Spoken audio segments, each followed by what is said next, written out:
All right, everyone. Good evening, happy Monday, and welcome to Nerdcamp Sports. I am your one host, Mike Williams, and we got Raja Anthony Ali here. Our other co-host will be joining us shortly. How you feeling tonight, bro? Man, I'm feeling great.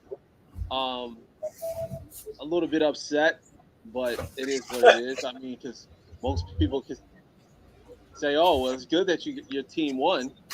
No, it's not. It messes up the whole draft. I guarantee that one victory is gonna mess up them getting a number one pick. Oh wait, don't they still have the worst record?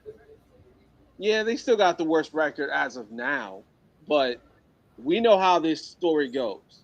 They're The going to Jets find a way to keep winning and mess up and their mess draft up. position. And yeah, that win started it all. So we know how the story goes, man. I'm not shocked. The Jets. I've been a fan of the Jets for 30 plus years, and that's all they do is mess up. So it is what it is. Well, we'll get to them a little later, but we got to Yeah. start with Week One of the NBA. A Yes. lot to get into with that, but let's start with something that's not so good. I want to talk about this gambling situation. I've kind of Yes. been like keeping an eye on it, but I know Chauncey Billups, he was fired by the Portland Trailblazers. I read today. Um, Okay. So it's official. He's fired.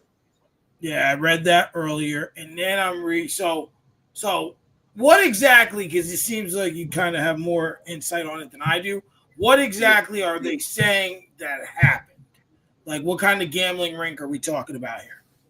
All right. So there's two different parts of it. The first part Okay. is the NBA part of it, which is like the point shaving, the fake injuries, and leaked information, right? So that's Okay. the first part.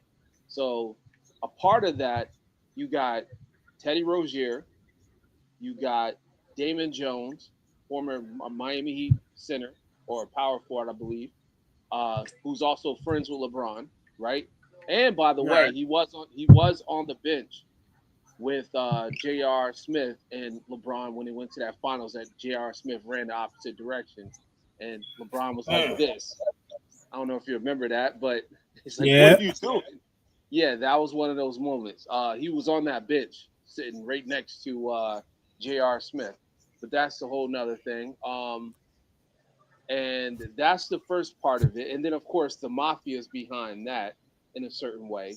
But then the mafia is also behind the poker scandal, which is the second part of it, which is a whole elaborate scheme to scam uh, poker players, like people that's coming up to play poker with celebrities, like Chauncey Billups, which he's a part of it. Um, Mm. like I mentioned, Damon Jones, Kevin Garnett. There's some other players out there as well, but they're all a part of that big, huge, elaborate scam that they put together for people that wanted to play poker with celebrities. They had X-ray tables, special type of contact lenses to read the cards. I mean, Uh, it's stuff that you see in a movie. You know what they I'm were on that saying? Austin Powers joint. Remember? I forget Yeah, which one it was, where he had the patch and he could see the card. I think it's Goldfinger, Gold Member, Mm. I believe it was, or Goldfinger, Gold Member. I do Yo, remember that. man. Yeah. Mm. So yeah. So anyway, to kind of put a bow on it, uh, this situation is getting out of hand. I know that a lot of people are questioning the integrity of the game with the NBA games. They're questioning the integrity of the players, but at this point, we got to look at it for what it is, man. It's not just happening in the NBA, it's happening in all sports. Let's just keep it a stack. And they're just first ones to get caught. So I just wanted Yeah. to keep that in the forefront. And by the way, I wanted to also let everybody know that the mafia is involved. And I say that again. I'm saying that again because they haven't been featured in no newspapers. They haven't been put on, any pictures of them haven't circulated on the internet. But yet they have Chauncey Billups and they got Teddy Rozier, two recognizable faces that are from the NBA on all the front pages. But the main people behind it is, the mafia. So I just wanted to put that out there and make that very clear that they're the ones behind these whole elaborate plans. Mm. Yeah, it's just there's a lot to take in here. Excuse me. And we know gambling is an issue. And it's just these players who, especially are active, or any coach that's active, you know better. You know better, and they're trending lately. I've seen something about local government wanting a statement from Adam Silver by Friday. Right, And see, Adam Silver, this is where you miss David Stern, right. because you remember back in 2002 when the referees were betting and making calls on that Lakers Kings series. Yes, That that's why their three-peat is always brought into suspicion. right. A lot of those referees served prison time for that. Yeah, Tim Donovich, I believe his name is. He served prison time behind it. Right. So when you look at that, and now you see, and that was at a time before we had, access to, gaming on our gambling on our phones. Right. Now you're able to just go on your phone and open up FanDuel and what have you. And with that, it's just like, okay, how do we control it? You're Right. not going to be able to control what people do. They're going to do what they want to do. That's first and foremost. And second of all, it comes to a point of, how do we get past it? How do we stop this from happening? Because now you hurt the integrity of the game. You hurt Hmm. the integrity of the NBA, and people don't care. They're going to do what they're going to do. And I think now you get the mafia involved and all that stuff. The NBA might be, excuse me, nervous to make some kind of move or adjustment on this. But I think Right. now Adam Silver needs to make that statement Hmm. with a plan in place and move forward. They fired Billups, and among other things, and you really just have to decide what's the best thing to do here. What's the Yeah. best way to move forward? Because this isn't good. And then I heard Shanti Billups drop 35 names. Well, I'll put it to you this way: when he was coming out of being bailed out, he was he's wearing a Clutch Sports hoodie. Okay, Sir. so you put the two and two together, Absolutely. and I'm not Absolutely. making any speculations, but I'm just pointing out that a lot of this is going to play into what we're going to talk about with the LeBron injury. He might be pulling a Michael Jordan right now, Mm. because Damon Jones is best friends with LeBron. I'm not even saying like that's like somebody he knows. That's somebody like he traveled all across the United States with this man. He brought him onto the team. He had access to all his information as far as like his injury, you know, his time he was going to play, the time he wasn't going to play, even at his time with the Lakers, recently. So it just goes to show you this thing runs deep, man. This thing is running super deep, and it's all pointing fingers at LeBron. And I'm not saying that he's one of the guys that's like tipping off information, but we do remember what happened with Maverick Carter and LeBron, in their situation with gambling and stuff like that. So it's something to look into, man. Yeah, there's a lot to oversee here, um, and a lot that could intertwine with this. Right. But on a happier note, the first week of the NBA season is in the Yeah. books. What have been some of your takeaways? What have been some of your takeaways from the first week of the season? Well, first and foremost, I want to say I'm excited that NBA basketball is back. It's been a long time. It feels like it was longer than ever. And the fact that we got an opportunity to see, or we're getting an opportunity to see a healthy Victor Wembanyama is amazing. I watched him play last night. Well, actually, in the afternoon yesterday, and this dude got 2 blocks in a row, ran down the court, hit a logo three. I mean, I mean, I've never witnessed anything like that in my life. And I know we were saying before, like he might be a great player. He might be somebody that's like really going to be one of the best centers or best power forwards ever. No, this man might be the greatest player ever. And I'm saying from a talent standpoint, the fact that he might be averaging, 30, 12, and 4 blocks a game. So 30 points, 12 rebounds, and 4 blocks a game with an efficient three-point shooting percentage as well. We might be witnessing the greatest player to ever touch the basketball. Mm. Well, I can't deny that. There is he's got a lot going for him in terms of what he can do, because there's really nothing he can't do. He can shoot. He can go inside. He can run the ball up the floor. He can play defense. I mean, he really has no weaknesses in his game. Right. So that's a good takeaway. Yeah. My, mine's got to be SGA, man. Um, Okay. the dude just picked up where he left off, and Right. in this first week, OKC's looking like we gonna have a repeat champion for the first time in a long time. Obviously, it's only the first week. We know what the season. It's long enduring. We got a long way until June, but the idea is that these dudes are like they're picking up and they're playing hard. They're playing real hard.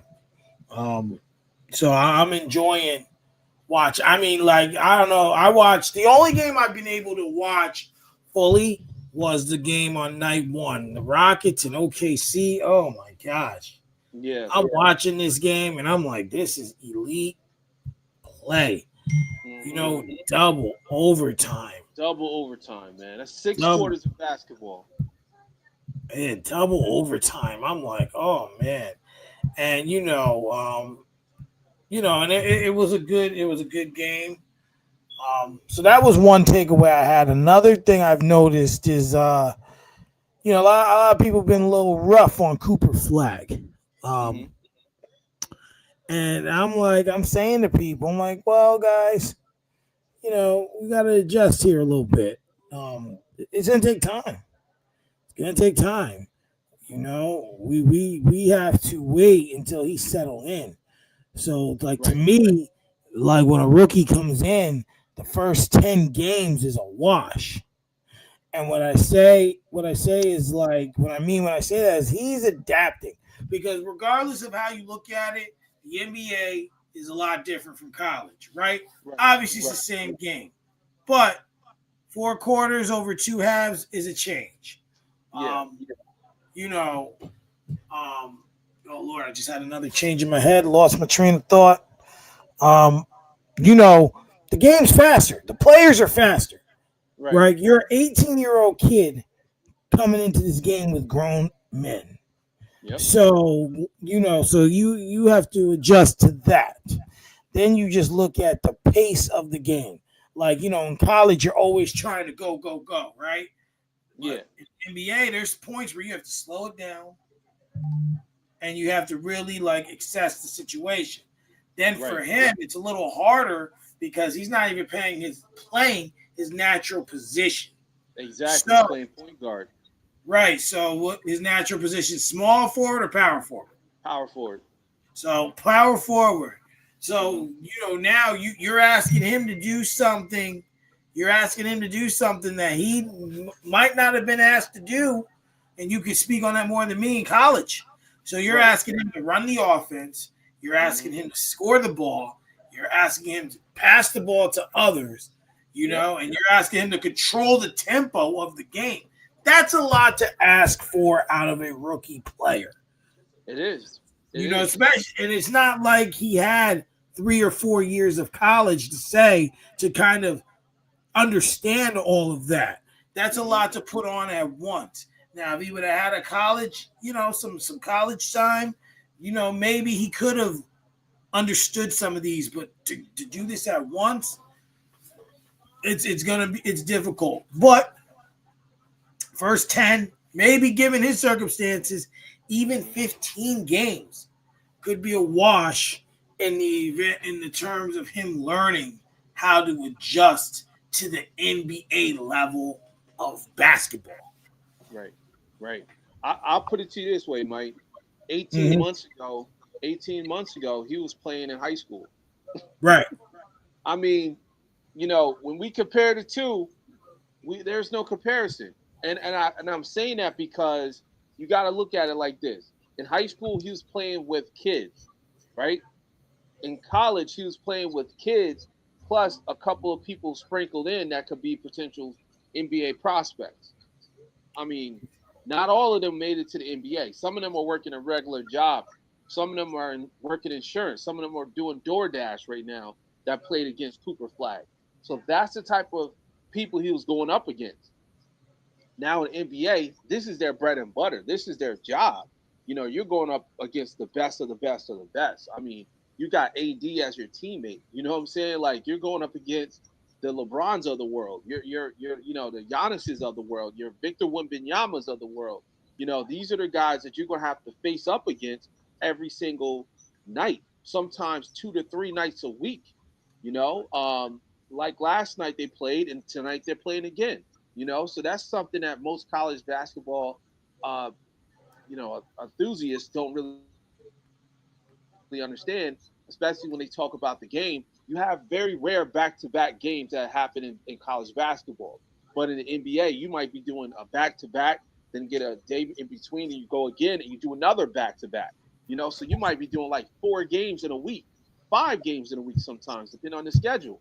So I say all that because you're right, Mike. And then on top of that, Jason Kidd, somebody who I love as a coach. I loved him as a player too, by the way, but I loved him as a coach, especially the coaching that he did with Giannis. He turned Giannis into Giannis, who he is today, with the point guard play and basically throwing him the playbook and saying, okay, go out there, become the point guard, become the 6'10" point guard that I can imagine you to be and become a demigod. And that's exactly who Cooper Flag is becoming. He's becoming a demigod. He's starting to understand the game a little bit better. He's only been playing, I think this will be his third or fourth game. So it's like, you got to give it time. It's his rookie Absolutely. season, and this kid looks incredible in his first few games. I mean, the fact that he was able to slam it down the way he did last night was absolutely incredible. I mean, we didn't get that from LeBron until like week 1, week 2, at the Yeah. end of the week. So it's like he already got his iconic moment, and he's only 18. Can you believe that? 18 years old. I mean, I don't know. It's a lot to take in, but I think we need to give him some time. And for those critics out there who's criticizing Cooper Flag, tell them, listen, give him at least 2 to 3 seasons and see where this whole conversation goes. Absolutely. Absolutely. So there's also been some big games out here, man. LaMelo Ball had a 38, 13, and 8 game. Reeves had a 50, 11, and 9 game, I want to say. Yes, Um, you know, what are your expectations for the Lakers this season? man. I mean, I had high expectations for them, especially with Luca coming back, in the best shape of his career. I probably say ever since he, first joined the NBA. But unfortunately, he's hurt already. You know what I'm saying? He's already hurt. Might be gone a week or more. Um, and it's sad to see it like this because Luka is one of the best players in NBA, and he was already in a conversation for his MVP. Uh, you know, for the MVP race, and we talked about it last week. I said all depends on his health. If he's healthy, he can get there. And there's two factors also because if the team could get to that top four, top five spot, maybe he'll be considered. But unfortunately, he's already hurt. Yeah. LeBron, they're talking about another week. So we're talking about maybe 2 to 3 weeks that LeBron's going to be out.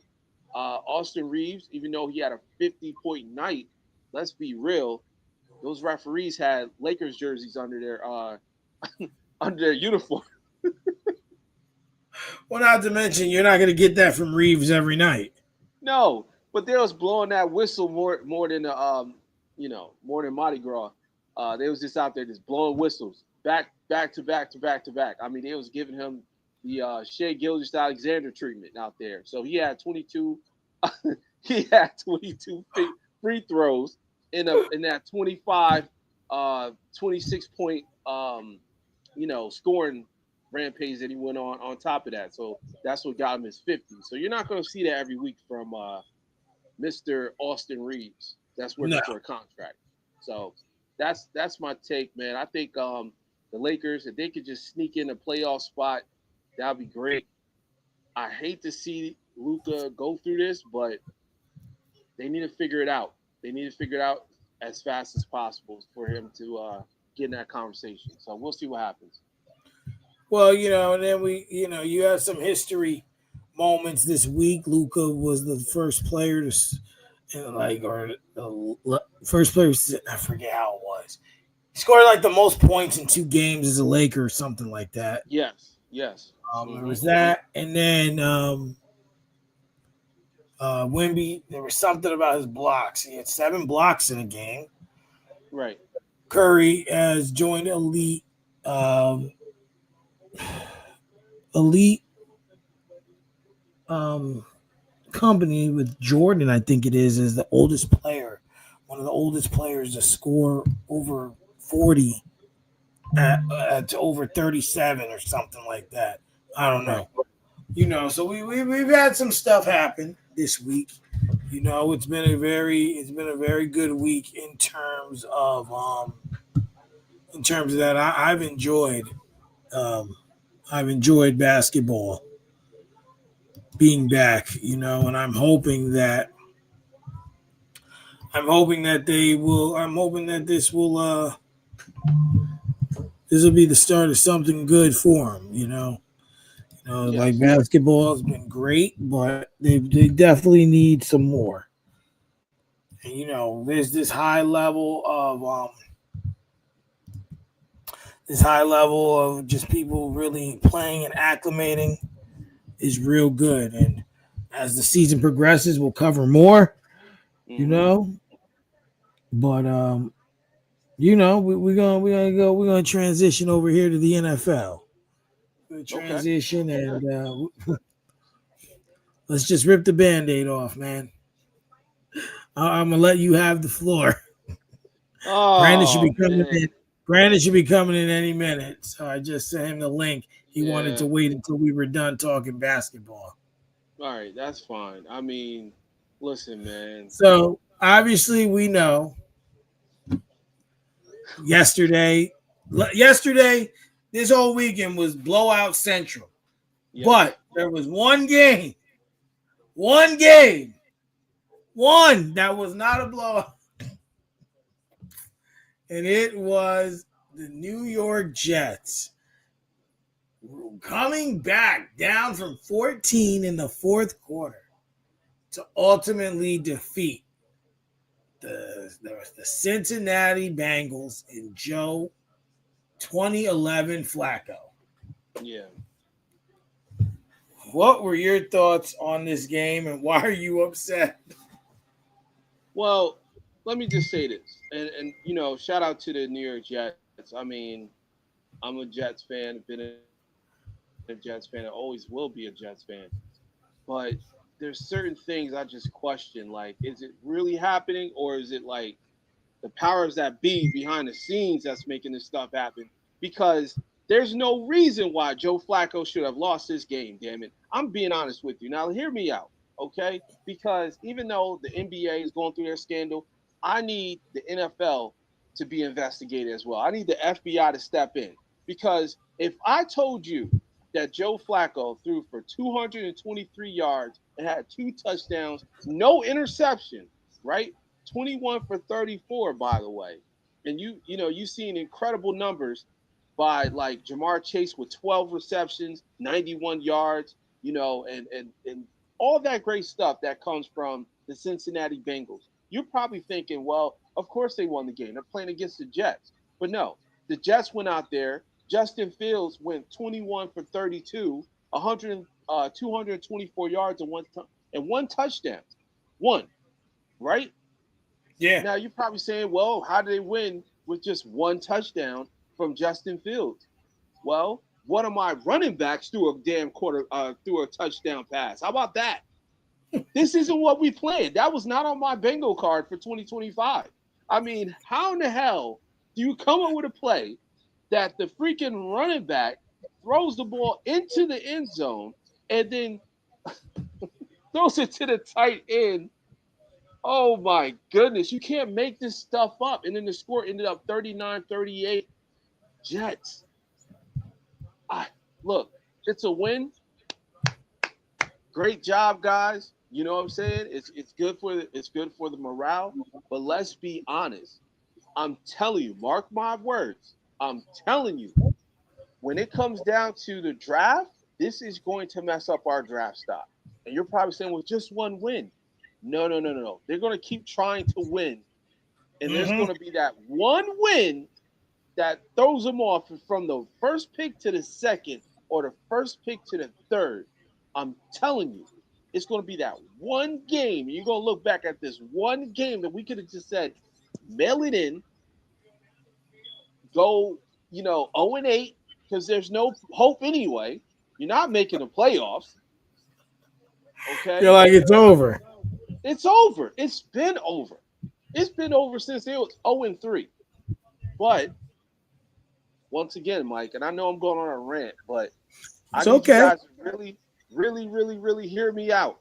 I'm upset because I know what's coming. It's going to come down to that draft pick in the summer, and we're not going to get the draft pick we want. And it's all because of this game. So that's my take, man. I'm happy, but also pissed off at the same time. It's a bad feeling. Well, first thing I want to say is rest in peace to Nick Mangold. Yes, yes, rest in peace. And I'm gonna tell you that's part of the reason why the Jets won this game. Ultimately, I know. Not to like bring your take down or deflate it, but No, I get it. It definitely had something to do with it, in my opinion. Yeah. What I will say is this: when you look at the Jets yesterday, it may not have been the prettiest of wins, but let's take a look at the fourth quarter. Okay, they went into that quarter down 14 points. Yes. They went down. Justin Fields, they get down the field. They scored a touchdown. They throw a 2-point conversion. At first, they looked like they didn't get it, and then they did that, whatever that replay shit is that they have now. I don't know what it's called. But they looked at that, and they realized that he got the touchdown or the 2-pointer. That set them up because now they got to stop, and then they scored again.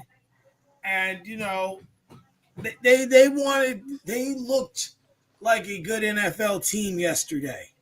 Right. And I'm not saying not meaning they destroyed from beginning to end, but they didn't give up. They didn't give up. And that was the key yesterday for them, is that they did not give up. And watching the post game, watching them in the locker room, watching everything, and they love their coach too. They love Aaron Glenn. I love Aaron Glenn as well, man. I really do. So I think they're on a bye this week. Yes. But I do think that it was a good win. However, my thing is this. I know you want this draft pick, but how many draft picks have they had now, and they've gotten no franchise quarterback? Oh, because I know you know, but all I'm saying is think about it. The Mm-hmm. Jets have a pretty good offensive line. They have a Right. pretty good defense. I mean, it's struggling overall this season. There's talent on the offensive end. They just can't put it together to win. So, when I'm looking at this, and I'm looking at you guys, I'm saying that if you really want a draft pick, I hope you can draft the right guy. Right. Because the last 7 quarterbacks, I read something the other day. The last 7 quarterbacks you've had, it hasn't worked. Right. Rodgers and McCown. Who else was on that list? Fields, or Yep. now we said Fields isn't the problem. Fitzpatrick, right, was on the Yes. Jets for a little Ryan while. Fitzpatrick, Um, Sam Darnold. Darnold. So when you look at it, and I think the other part of it is that we as fans give up on players too fast. Organizations do too. Sometimes they're not a knockout in the park right away. Fitzpatrick played well for the Jets, though. Ultimately, he didn't get them to where they wanted to go or where they need. You know what I'm saying? So like when Right. that happens, the Jets are like, hold the brakes. We need to do this now, or hold the brakes. We need to do that now. That's the issue that I see, and that's not even just the Jets issue. That's everywhere you go. That's just you. You're expected now to be drafted, come in and play, or be traded. Excuse me, come in and play. That's Right. the problem.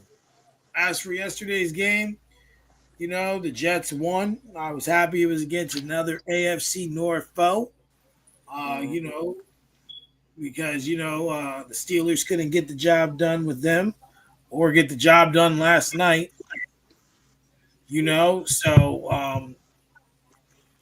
So yeah, that's my take on it. What about you, Brandon? What was your take on the Jet game yesterday?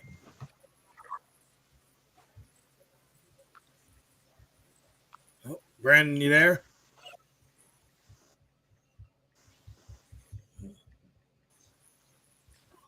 I don't know what I don't know happened. where he went, but we'll have to see what they. There he is. Or not. All right, I'm sure he'll be back in the room. But Yeah. yeah, no, we'll see. We'll have to just see what they put together because they're definitely gonna need something. I mean, like I said, you never want to give up, but in the same breath, it's just like, bro, what are we doing? Yeah.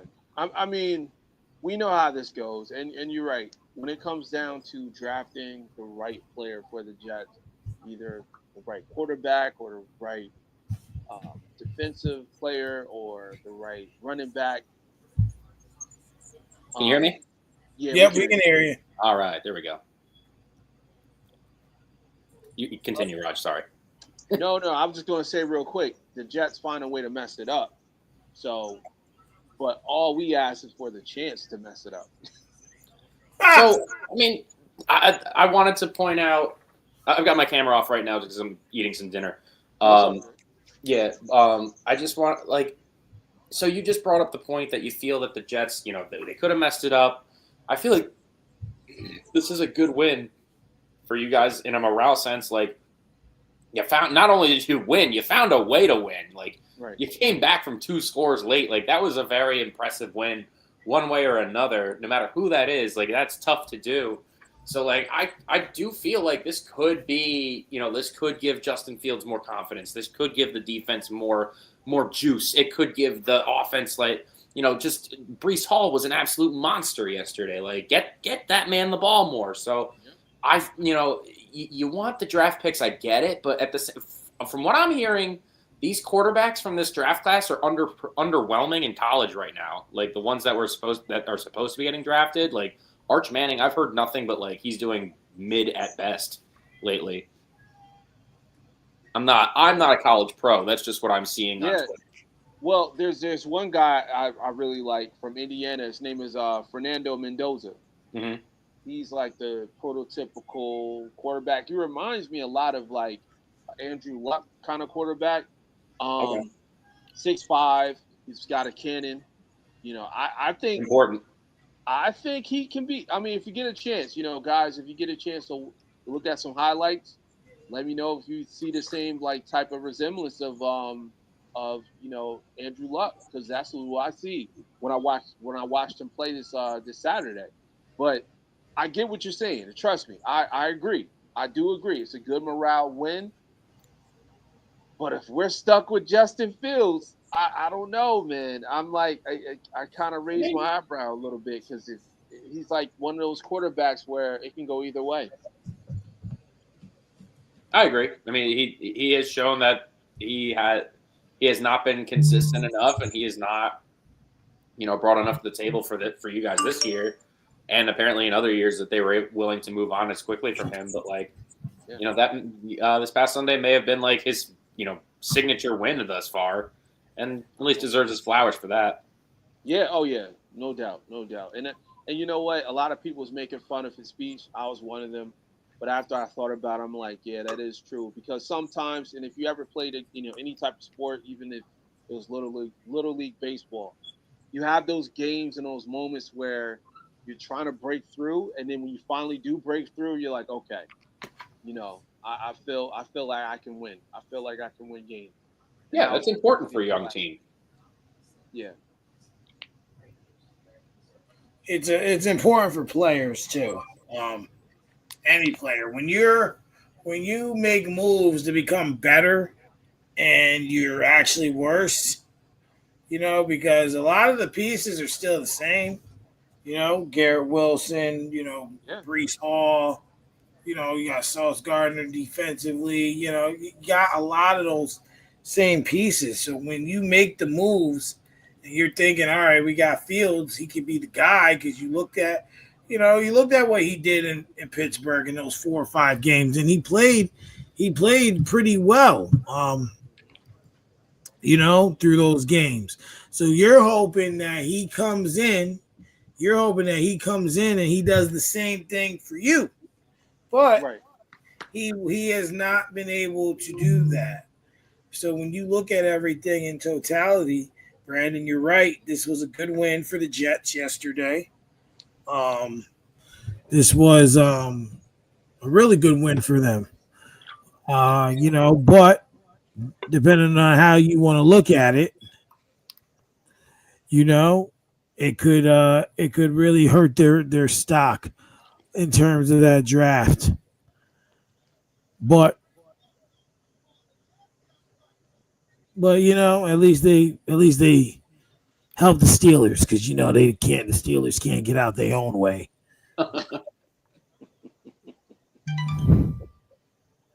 You got any thoughts on the Jets win yesterday, R&B, or Yeah, anything you want to absolute add to it? idiots. Absolute idiots. Horrible win. Horrible win. All they doing is making it worse for themselves, taking themselves out of position to try to draft a quarterback. So at this point, you were fucking on 7. I know they want to put this whole little shit out there about no tanking and teams don't tank. Bullshit. Suck my dick, whatever. That shit is a lie. At on 7, as garbage as this team look, as garbage as your fucking quarterback look. You had a fucking quarterback that didn't even throw for 100 yards in back-to-back weeks. If y'all don't tank that shit out and try to find the next best prospect you can find or make a trade for Shador Sanders, man, fuck the Jets.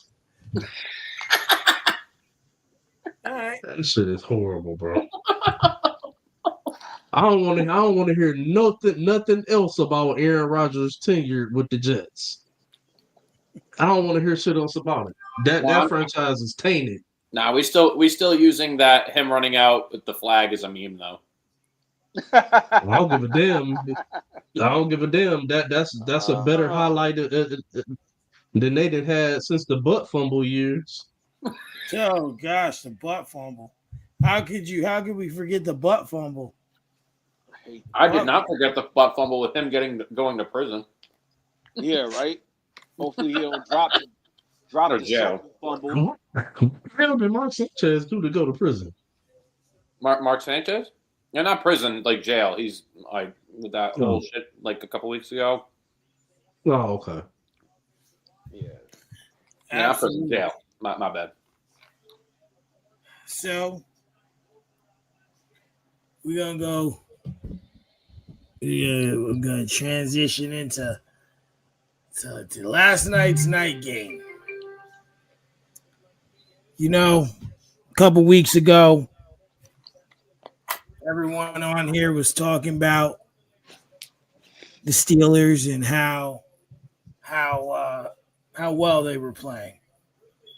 And I told y'all, after being a Steelers fan so long, I already know what they're gonna do, and they already started. They went from 4-1, now we're 4-3 with a showdown next week against the damn Colts, which we're probably going to lose that too. And I'm going to a wedding on Sunday, and one of my friends is a loudmouth Colts fan, so he gonna be there, and I gotta hear his mouth. And then we gonna lose at 4:00. He gonna walk his black ass over to me, talk his shit. And I gotta hear his mouth. He's one of those friends you just be like, nigga, shut the fuck up, God, because like all you do is talk. Shut up, shut up. Like nigga, we get it. So I'm gonna say this, and I'm gonna just keep it short and sweet with last night's game. The Steelers played good football in the second quarter and played like dog shit the other three. Third down, they couldn't do nothing. And the defense really has moments where it's great, and then they have moments where it's not. And I'm looking at a team that, even though they're better on offense, something's still missing. I think we need another wide receiver. That's for sure. I think there needs to be more consistency in the run game. That's for sure. But DK Metcalf was also pretty quiet last night. So, the Packers defense was able to keep him in check. He been quiet the past couple of weeks. Yep. So, now you look at it. Now what I'm looking at is now a team who everyone in the world had all this faith in due to the rest of their division not looking good. But the Baltimore Ravens won yesterday. Now, 2-5 ain't nothing to sprinkle at, but their schedule upcoming is a lot easier than ours. Right. That's number one. And then number two, Cincinnati, mathematically, they're still there. So is Cleveland. So I'm talking mathematically. I ain't saying they're gonna do anything. I'd be way more concerned about Baltimore right now. Cleveland's out. They're mathematically there, but Baltimore's gonna be right up your ass. Well, they're already there, and when I look at their upcoming schedule, like I said, we have. Okay, guess it doesn't want to work there. Hold on. Oh my! When I'm looking at their schedule, next week we play, I think, the Colts. Right, play the Colts, the Chargers, the Bengals again, the Bears, the Bills, the Ravens, the Dolphins, the Lions, the Browns, and the Ravens is their remaining schedule. That's rough. So I'm looking at, the Ravens. If they figure it out, that's a problem. A game against the Lions on the road. We got a game against the Dolphins, no, that's a home game. Never mind. If it was in Miami, we'd be in some trouble. Looking at Buffalo, looking at the Bears, looking at a Chargers game, Colts game. It's not looking good. So I'm sorry, that was hilarious. how many yards did they lose? So yeah, that's all I saw last night. I just seen a team that really needs to figure out how to win against the Colts Sunday, or they're going to be in some trouble.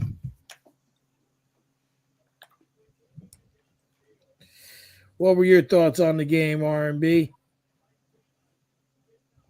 Bro, I'm gonna be honest with you. You already know you know how I feel about Green Bay. Jordan Love showed love last night. He wasn't played hateful. well. He showed love. I was torn though because I love me some A-Rod, and you know I was torn, so I just kind of sat back and enjoyed. I thought it was an overall good game. I thought it was a lot closer than the final score suggested, being that a 10-point separation there. But I kind of disagree with you on Pittsburgh. I think that they are playing well right now. I think that I didn't say good. I didn't say great. I think that they're playing well right now. The problem is that the reason that they're playing well right now is solely based on the play of a 41-year-old quarterback. That's the problem. We don't no running game to speak of. Jalen Warren had some flash runs last night, but we all know what he's No primarily been consistency. throughout, this entire season. I like Gainwell as the Spain spell back, but he's also, kind of inconsistent. They're both kind of more scat backs to me, in my opinion. Then when I look at the receiving core, you 100% right. They need another receiver for sure because it's decaf or bust. And then you trying to throw it to the tight ends that y'all got Fryer move. What's the big fella? Black guy, the tight end. Washington. The Washington. Yeah. So like they just man, they definitely can use some help at receiver. It's tricky with Pittsburgh, man, because it's like, damn, like how can you have as many holes as you have in that team and still be sitting at 4-3? I just don't understand it. Outside of, like I say, the play of Aaron Rodgers so far this season, and then I would have to say the coaching of Mike Tomlin in his coaching staff, because I really don't see how this team is 4-3, but I still believe that they are going to win this division this year. I still believe it somehow, some way. And I also will end with saying this, as I said before. If the Steelers are serious about winning this year or trying to go for it, go all in for it, while they got Aaron Rodgers or whatever, 41 or not, if they're serious about it, it'll be known at the trade deadline how serious they really are, because they got some holes to fill. So if you wanted to look at this first half of the season and try to look at it as like, let's look at this as a audition run, and let's see how we look through these through these first 8 games or first 9 games. Like let's see, put a trial here and see how we look, and then maybe we'll see if there's some moves out there to be made. You see how you look. You see you're 4-3. You see the play you're getting out of Aaron Rodgers. You capitalize on it, because this is it. That Yeah, from what I'm reading, they want him to come back next year. That's what I heard that. I heard that. Yeah. And I don't like the idea. Because I'm with you on that, and you know why that sounds dumb to me? That tells me that y'all might not have no thoughts of trying to go make any moves at the trade deadline. You wanted to see what you could get out of him this year, and if it looks well enough for you, now you want to get to the offseason and try to see if you can build a team around another year older quarterback. You know what I'm saying? Just I don't get it. Now, if they were to make some moves at the trade deadline, say they go to the AFC Championship and they get eliminated, and then you tell me they want Aaron Rodgers to come back for another year, and they looking to make some moves to bolster it even more, then I'm with you. But how this shit is not how they doing this is a bunch of confusion. Well, there's two reasons before I let Raj and Brandon get in here that I don't like it. The first reason is it tells me that you still have no succession plan in place. And we've learned from all the years of not having Big Ben that that's not good for the Steelers. And number two, we know what Aaron Rodgers does in the offseason. We know that he just can't make a fucking decision right away. You gonna go into the cave, or you gonna go to Florida? You gonna go on Pat McAfee every week and talk about whatever? Maybe show your nasty feet again. I don't know, but what I know is I don't want that headline to become the headline of the whole offseason because it takes away so much attention of not knowing who's gonna be throwing the damn ball. Listen, you drafted Will Howard. Throw him in there. What's the fucking worst thing that can happen? What's the worst thing that can happen at that point? Like, that's what I'm saying.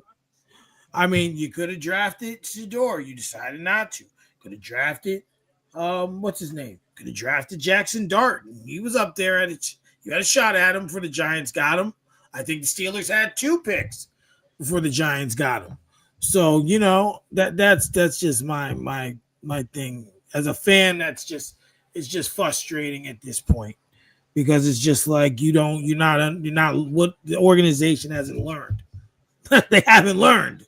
Like you have to have something in place. Apparently, it's documented that he has a great like love for Mike Tomlin and is really liking it there. So I don't know, but like I said, if this isn't about building now, like between this trade deadline and this off season, now I don't see where they're going with it. What do you think, Raj, about the Steelers' play as of late, and should Aaron Rodgers return to the team next season if called upon? Well, first and foremost, I hated those uniforms. Those uniforms were horrible. I mean, I hope I never see them wear those uniforms. Those are worse than the Bumblebee uniforms we had a few years ago. Those are bad. Those cricket uniforms back in the closet forever. Yeah. I don't want to ever see those uniforms ever again. It was hurting my eyes. But Aaron Rodgers, honestly, you know, I've been very critical of him, but I do respect him. I think he's one of the greatest, and the fact that he's playing the way he's playing with the Steelers is like it proves that you just need the right team around him to at least have an opportunity to win. You know what I'm saying? So, and Mike Tomlin is one of those coaches. If you are all in on Mike Tomlin, then you're all in. But with that all being said, I wouldn't want to see him next season. That's ridiculous. He's 41. He'll be 42 going into the next season. I think this is a good farewell tour for him, even though he's not asking for one. But I think it's a good way to kind of like go into his last season and go into retirement. And I do think they got an opportunity if they can just pick up some good pieces. I also want to see them pick up a real wide receiver. I don't know what the hell that guy is. That Washington guy.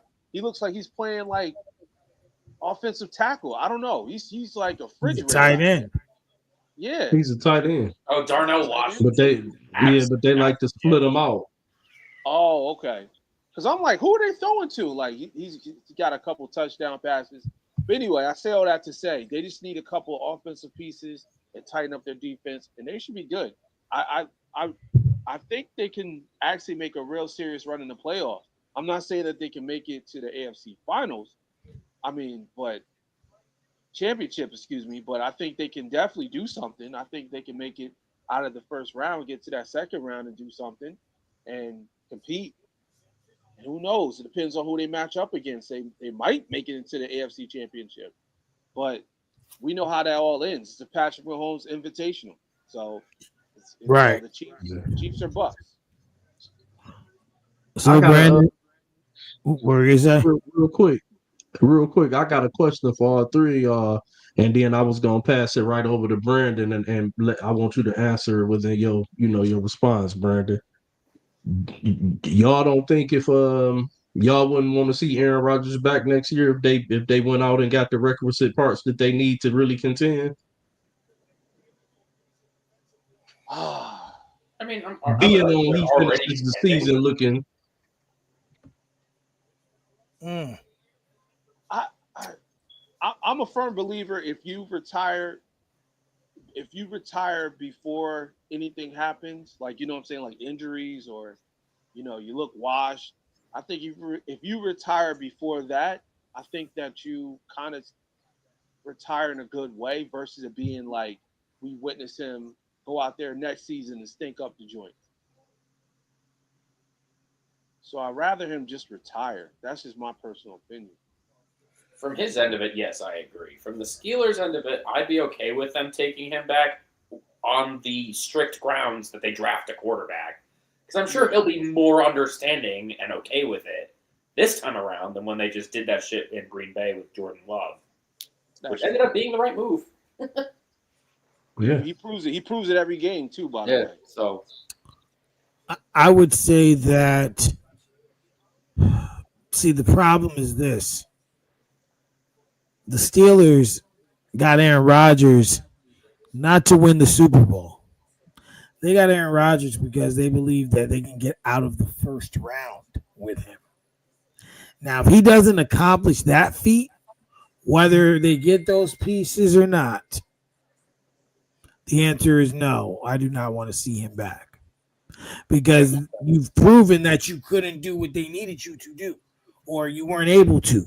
If they, but if they get the pieces and they get out of that round, maybe, and then come, and even if they don't win that game and look competitive, sure.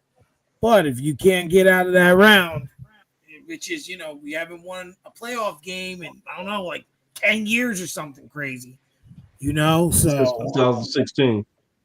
16, so not 9 years. So, by the time the game comes around, it'll be 10 years. So, that's a long time. And, like they just haven't had a good plan after Roethlisberger. That's just It's very interesting, though. What's that?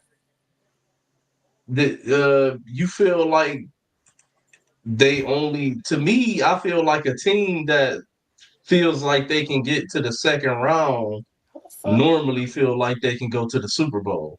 Because once you get past the wild card, you talking 2 games now. Just like Washington last year. Right. Washington wasn't expecting to go to the NFC Championship. They were riding high. I'm pretty sure they had confidence and so on, and so on and so forth. But what I'm saying, they just ride. They happy to get to the playoffs for the first time in years and have some promise for the future. And whoop de doo, they end up in the NFC Championship. You know what I'm saying? So but when you say the Steelers went and got him with the expectations of just getting past the first round, to me that tells me that the expectation is to go to the Super Bowl. Because once you get past the first round, you know what I'm saying? We've seen it happen. Just get there with man. the Giants and with the Packers with Aaron Rodgers. You know what I'm saying? Like once you get past the first round, it's a chance. True. Right. And no, there's no doubt about that. But I'm just saying, from what I've researched on the team, is that's the consensus. Sure, you want to win the Super Bowl, obviously. Oh, excuse me. But the wild card round. But you want to, we got to go in pieces here. We got to go in pieces here. So you got to get a little bit. You can't. I mean, not that it doesn't sound not that it couldn't happen, but see a team go from not winning a playoff game to a Super Bowl is a little unlikely. Can happen, of course, but it's just unlikely. We almost just seen the same team I was just talking about in Washington go from not making the playoffs to going to the Super Bowl. Oh, good throw. Absolutely. Absolutely. So we're gonna move along here. Raj, I'm gonna start with you on this one. Okay. Now we I seen see the smile on his face, Raj. You see him? Yeah. what? He about to harass you about something. Yeah. He's Yeah. smiling as he come to Yeah. the mic. Nah. This question actually is gonna hurt our feelings. Is it Hmm. is it safe to say Kirk Cousins is done as a starter? Oh. You know what? Kirk Cousins my guy, man. We But it's still all right. care, Kirk. If you ever turn us We on, we we still we, we care. do we do care, but it's over. It's over. I mean, Nah, I think he's got one more horrendous contract in him. He said we do ah, care, but it's over. you know what? And I would love that. I would love to see that, but he's not who he used to be, man. And it's sad because like he's had some incredible games, but I did like that. I mean, I don't know. I think it's a wrap for Kirk Cousins. He looked washed out there, man, and it hurt my feelings because I know 2 seasons ago he was looking incredible, but the fact that he put up these numbers, like, look, And then they I, did they play they played the Dolphins yesterday, right? yeah, they played the Dolphins, so it's a wrap, man. I think it's a done deal for Kirk You Cousins. said did you get his do you guys Yeah, I'm pulling what up do you right know his now. numbers from yesterday? I mean, Drake London was out. 21 Yeah, for Drake 30. London was out. That Yeah, matters. yeah, that does matter. But 21 for 31, 173 yards. I mean, I know they didn't have Drake London to throw to, but damn, no touchdown, nothing. I mean, they got blown out by the Dolphins, the 1-5 Dolphins. So it just made them look horrible out there, man. I mean, Kirk Cousins, he's used to throwing touchdown passes, and it may or may not be because Drake London wasn't out there and he couldn't spread the field out, but he looked lost. So Well, it might be a wrap. the other thing I want to say to you that is to me, I've noticed Kyle Pitts has been used a little more this season when I watched him play, so he's still on the field. Yeah, And Bijan Robinson just looked like complete garbage yesterday. Like he just couldn't get anything going. And to me, you need to, and this is the problem with the Falcons, why I'd be scared to pick him for fantasy. Last week, Bijan Robinson looked like the guy he's supposed to be. He had 100 some odd yards, 200 altogether, including his receiving yards. So now yeah, when the run ain't working, you need to get him into the passing game to integrate him into the game, and you hope it opens up the run, right? So that didn't happen yesterday. 25 yards. I mean, I had to look at the stats like four Like, times. 9 carries for 25, man. That's did he have any receiving yards at all? I don't think he did. I think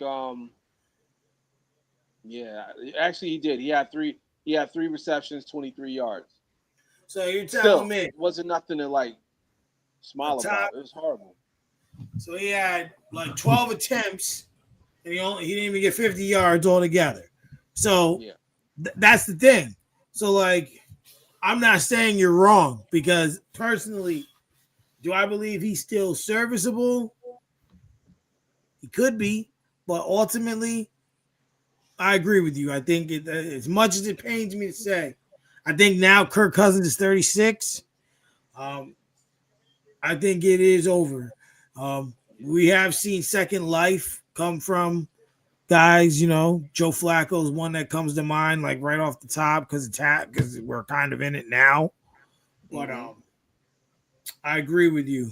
What's your take on it, Brandon? I'm sorry, I got lost in something. Who are we talking about right now again? We're talking about, do you believe Kirk Cousins is done as Oh, a starter? okay, yeah, that's why I got lost. I mean, he's what, 37, I 38? think he's 36 or 37. I mean, I think he's got one more swindling contract left in him. He's in the midst of one now. He's getting paid millions to sit on the bench. Man, nobody has. Dude is a legend. He's gotten so much money. He's a legend because he's gotten money. Yeah, for being okay. Like what? Kirk Cousins has had numbers up until he got to Atlanta. He was okay. Numbers. Are you kidding? He's all right. He was never. Brandon's actually right. Kirk Cousins swung the whole sports, like everything about money when it comes to sports. He swung it all. Yeah. When he got his contract, Kirk Cousins a scammer? I'm not calling him. I'm not saying he. I'm not going to say he ever really gave the value of any of his contracts that he got, though.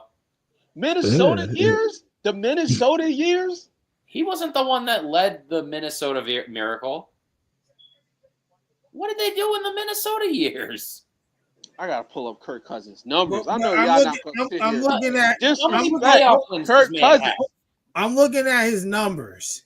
In 2018, these are the Minnesota seasons. Yes. 4,300 yards, 30 touchdowns, 10 interceptions.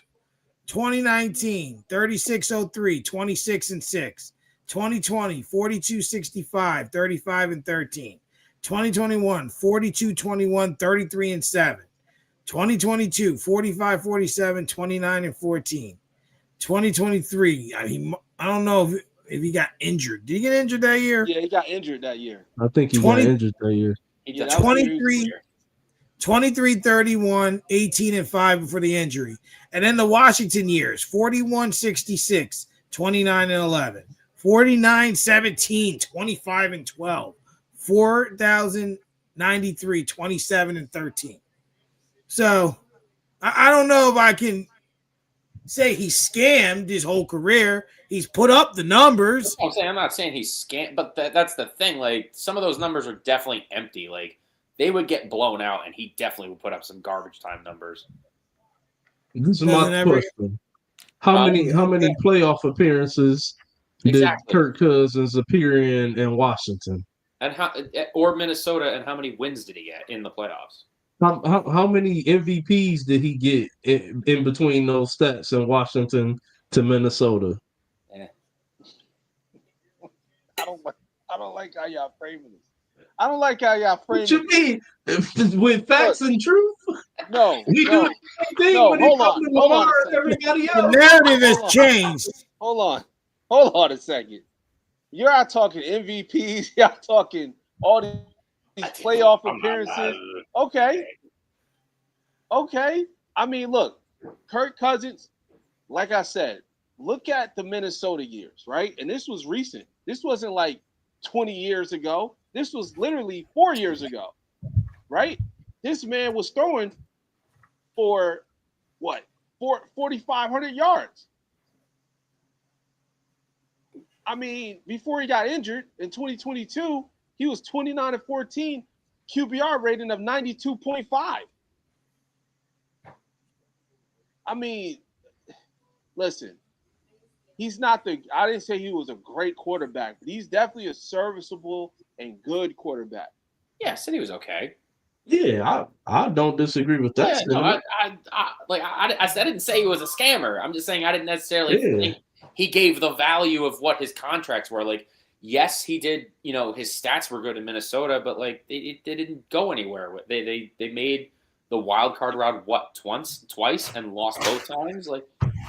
And I was just saying that I feel like he swung the whole sports economy. He literally swung the sports economy. Yeah, the entire sports economy. When Kirk Cousins got paid, we started seeing dudes in the NBA get $100 million deals that average 10 points. Yeah, he was the first one to get like a fully guaranteed contract. That's an fair. okay All right. player. I take back what I said. I apologize. No, you're right. You're right about At that. least when Deshaun Watson not got the bad, fully don't get me wrong. guaranteed, we were calling him the Michael Jordan of quarterbacks. We never called Kirk Cousins Larry Bird. Yeah. No. Didn't Hell no. Yeah, no, I'm not saying Kirk Cousins is bad. I'm just saying he's all right. But the contracts he got in comparison to how, like when push came to shove, could you beat Mahomes when it matters? No. He was not playing up to that level in prime time, in the playoffs, when it mattered. Those a decent amount of those stats were put up in empty garbage time after he was looking like shit for 3 quarters. So is Kirk your Cousins narrative is nothing more than Ryan Tannehill's little brother. That's it. is your narrative still the same then for Mr. Allen? Because he hasn't beat Mahomes when it matters. He did beat. So wait, start. Where did you go with? Where did you start with that? Oh yeah,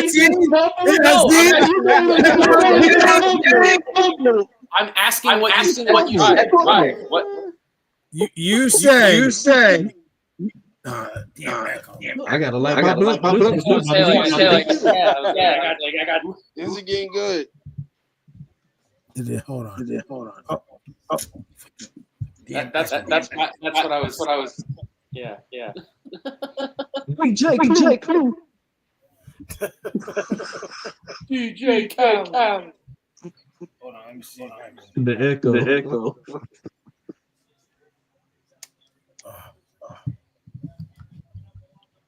Okay. Still there.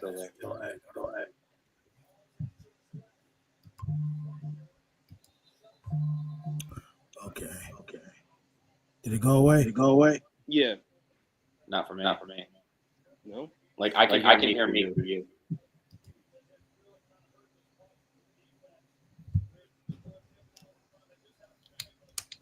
All right. Can you guys hear me? Yeah. Still an echo. Still echo. How about now? Still. Why it's doing that? Can't get it to stop. What is it? What you need? You guys still here? Yeah.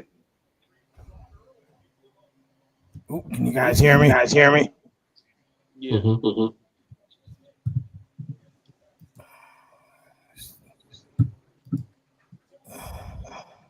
Oh, can you guys hear me? Yep. No echo. Still there. I don't know what it's doing. Just in case me.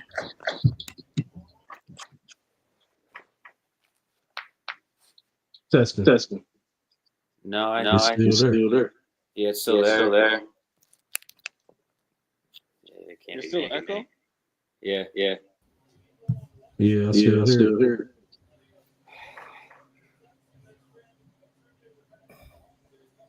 Yeah, everybody got a headset on, bro. Yeah. I don't know where that's coming from. This is weird. I guess I'll start out. I'll back out, in, and we'll each try it until we get it. Rotate around. All right. Okay. Yeah, that's what I It's getting good. I know, right? I was ready between them two about Josh Allen. Because he be doing more Josh Allen glazing than a little bit. But I might defend him. Testing. Okay. I didn't hear no off of him. I hear you guys. I don't hear now. Yeah, no, there it is. Is it me? All right, I'm gonna leave. Come back in next. All right. Okay. I'm ready to answer your question. I just couldn't hear what was happening. Yeah. Echo's crazy. Literally. I'm like,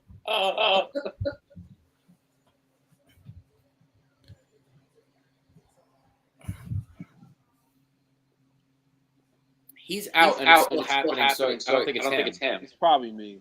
All right. You went out, right, Mike? I went out first. Yeah, let me go out. All right.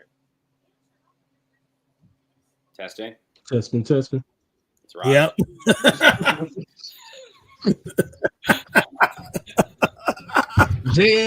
Damn. Of course, he went out last, and it was him. And it just came as soon as I was like, damn, he was able to get on and hear us right away. I should have never thought that thought. I didn't think it was him though, because he actually I seen that he had a headset in today, because normally it only happens when he don't have his headset on. But when he have his headset, it don't normally echo like that. Yeah, exactly. All right, now we're good. We're good? Yep. Yeah, the echo's gone. Sounds like it. Okay.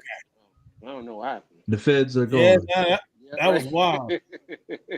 And it don't help that he in here with that New York Yankee cap on with the was that black or blue. He looks straight up like an undercover right now, don't he? That's down at MTA. Oh my god! Straight up like a New York undercover today. Not like I don't look like Stephen A. Smith. No, I said an undercover, not a rogue or an agent.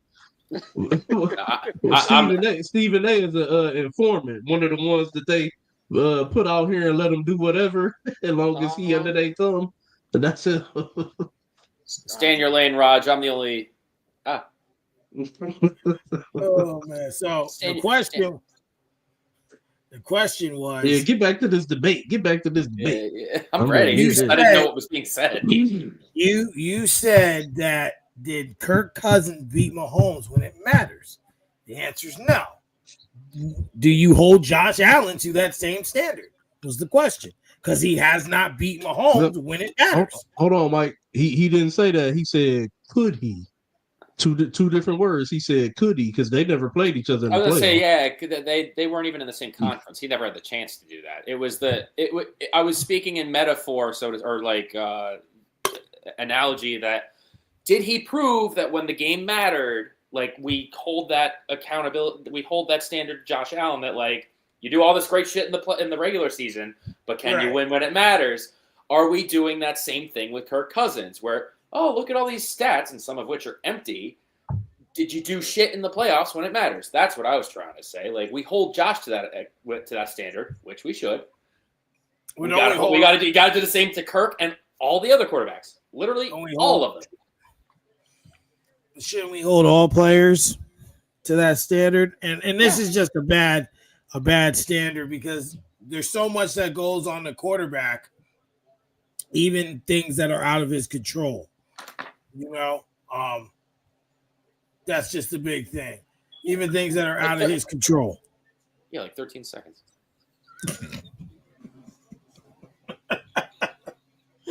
Oh, that's an unforgettable moment.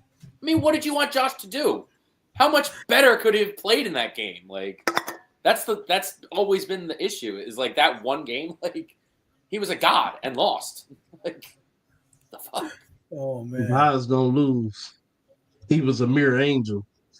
I would argue Josh outplayed Pat in that game. It was just Pat had another drive. He didn't need much time to do it. Not against our defense in the playoffs. What was it? In last year's Super Bowl, the Eagles prevented the Chiefs from reaching midfield more times in the first half than the Bills have done in 4 playoff games against Mahomes. They got to get it. I will say, though, in Josh Allen's defense, I've never seen Josh Allen get to the playoffs, and I look at it and it's like, damn, dog. Like, you just, you know what I'm saying? One thing I have to say about Josh Allen is when it comes to the playoffs, he normally always shows up and get the short end of the stick.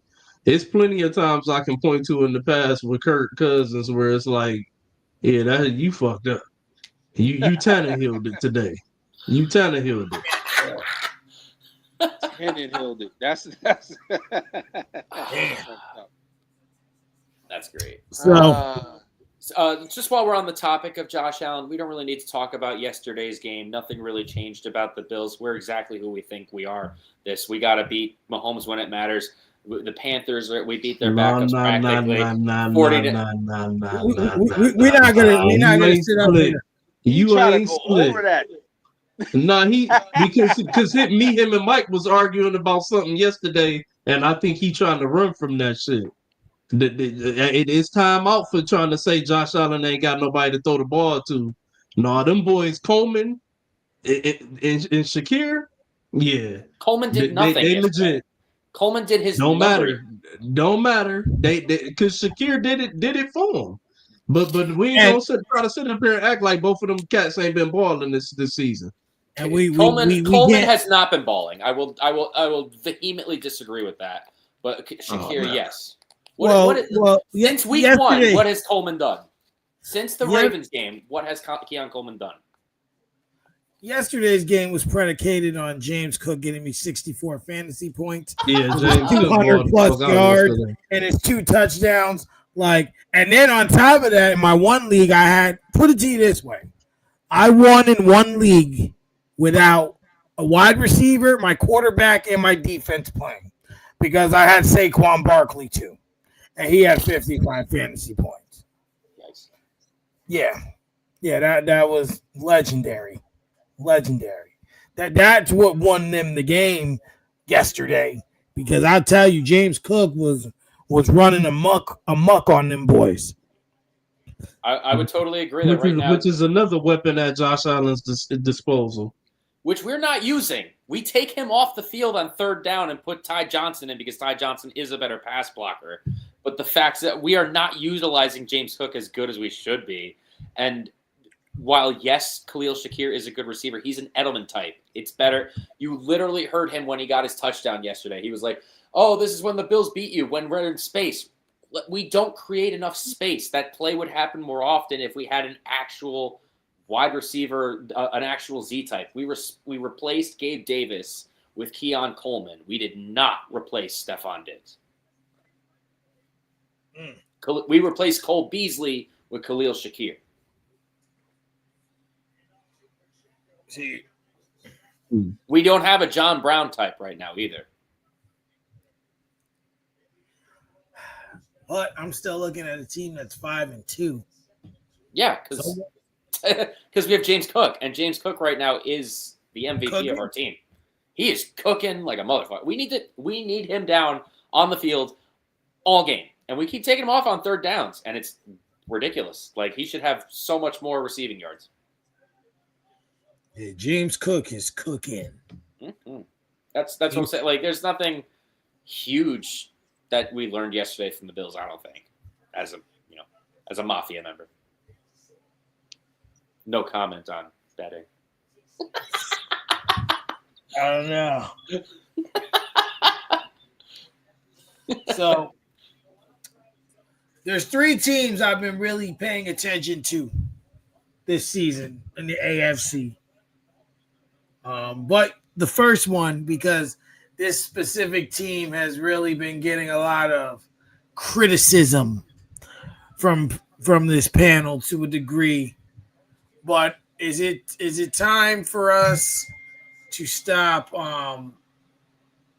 really to really stop giving flack to the Denver Broncos? Is it time yet? I'm gonna start this one because I know I've been the most critical, so I feel like that was aimed at me. For me, no, it's not time yet. It's the fucking Cowboys. I mean, what the fuck do you want? They the worst fucking defense in the whole league. So of course you show up and beat the shit out of them yesterday. The thing that surprised me more than that bullshit was the fact that the defense actually showed all the way up this week and decided to clamp down on Dak, CD, and the crew. That's what surprised me because I expected that game to be a shootout, to be honest with you. I thought it was gonna be around maybe about 33-30, somewhere around there. That's what I was looking at. And it didn't go that way. But I'm not about to just take the bib off of Bo Nix just because he looked good and threw 4 touchdowns against the fucking Cowboys defense. Cowboys defense is the whore of the year. Everybody been banging her. Everybody been banging her. So it's like, no, that's not impressive. Not yet. Not yet. Not yet. Well, I will say that I agree with you. Only because as I look at who they've beaten, it could be considered a faulty 6-2. Nevertheless, it is a 6-2. Right. You Same know, way I damn near feel about the Bills. I mean, Don't you worry, look man. at But I trust Josh Allen. That's fair. because they beat. Hold on, they beat the Titans week 1, and they lost to the Colts week 2. Then they lost to the Chargers week 3. They beat the Bengals week 4. I mean, if you want to consider the Eagles a quality win, then they beat the Jets by the skin of their teeth. Beat the Giants Wasn't by the that skin game of their against the teeth. Eagles where him and Jalen both stunk it up? I think so. I think they both look like hot doo doo. That was a good run. Then you got the Cowboys. I mean, teams can't really help their schedule, but I'm looking at it here: Texans, Raiders, Chiefs, Broncos, Raiders, Packers, Jaguars, Chiefs, Chargers. So we might not ever get to that point with them. But they are 6-2. Raj, do you think that they will win the playoff? Do you believe that they could win any games in the playoffs? Because you know how I've always said that sometimes people look at teams, right? You know, to me, this is now looking at it. This is a rough 6-2. What I mean when I say that is the 6 wins come from, subpar competition, right? Right. But your losses came to to 2 teams that are above 500. So if they, because you're not going to see these teams you're beating up on, right, in the playoffs. So do you think when they get to the playoffs against, if they can they make the playoffs, and will they be able to make any kind of noise against competent competition? I mean, the thing is with the Broncos, right? Like, if you look at their record, you're like, okay, they're definitely a dominant team in the AFC West. But when you actually watch the games and you actually look at the actual play outside of just box score watching, you're like, they're not really that team. And there's something missing. That's what I always see it. I mean, outside of this game with Dallas, this team never looked like a fully dominant team outside of their defense. Bo Nix, Yeah. good quarterback, but he's not a dominant quarterback. And when it comes down to the playoffs, you're in the AFC. Depending on where you seed and depending on where you are in the playoff standings, then you might be facing teams like, I don't know, like you said, Buffalo, or you go up against teams like the Steelers, or you go up against teams like the Colts. Like, you don't want to see those teams in the AFC. You don't want to see those teams in the playoffs. So it's one of those type of things where you're like, you trust the defense, you trust what they're going to do with the special teams, but you're not 100% sold on Bo Nix. And then on top of that, I believe Patrick Surtain is out. He's getting surgery, right? Yeah. I know he got hurt yesterday, but I didn't get any further reports. So he getting surgery. Yeah, I think he's getting surgery. Let That me just that double check. that's gonna hurt that secondary. And that secondary needs him. You know what I'm saying? He's been Yeah, balling they out. need him. So that's not a good look. And I think at this point, especially if you're trying to make a serious AFC run, you're going to need your best defensive player. And at this point, if they don't figure something out, Bo Nix, he's on borrowed time. So we'll see what happens. But I believe I'll give you guys updates in a second as soon as I pull it up. But I believe he's out 4 to 6 weeks. Yeah, 4 to 6 weeks. He's expected to be out with a pectoral injury. Damn. So that's damn near the rest of the season.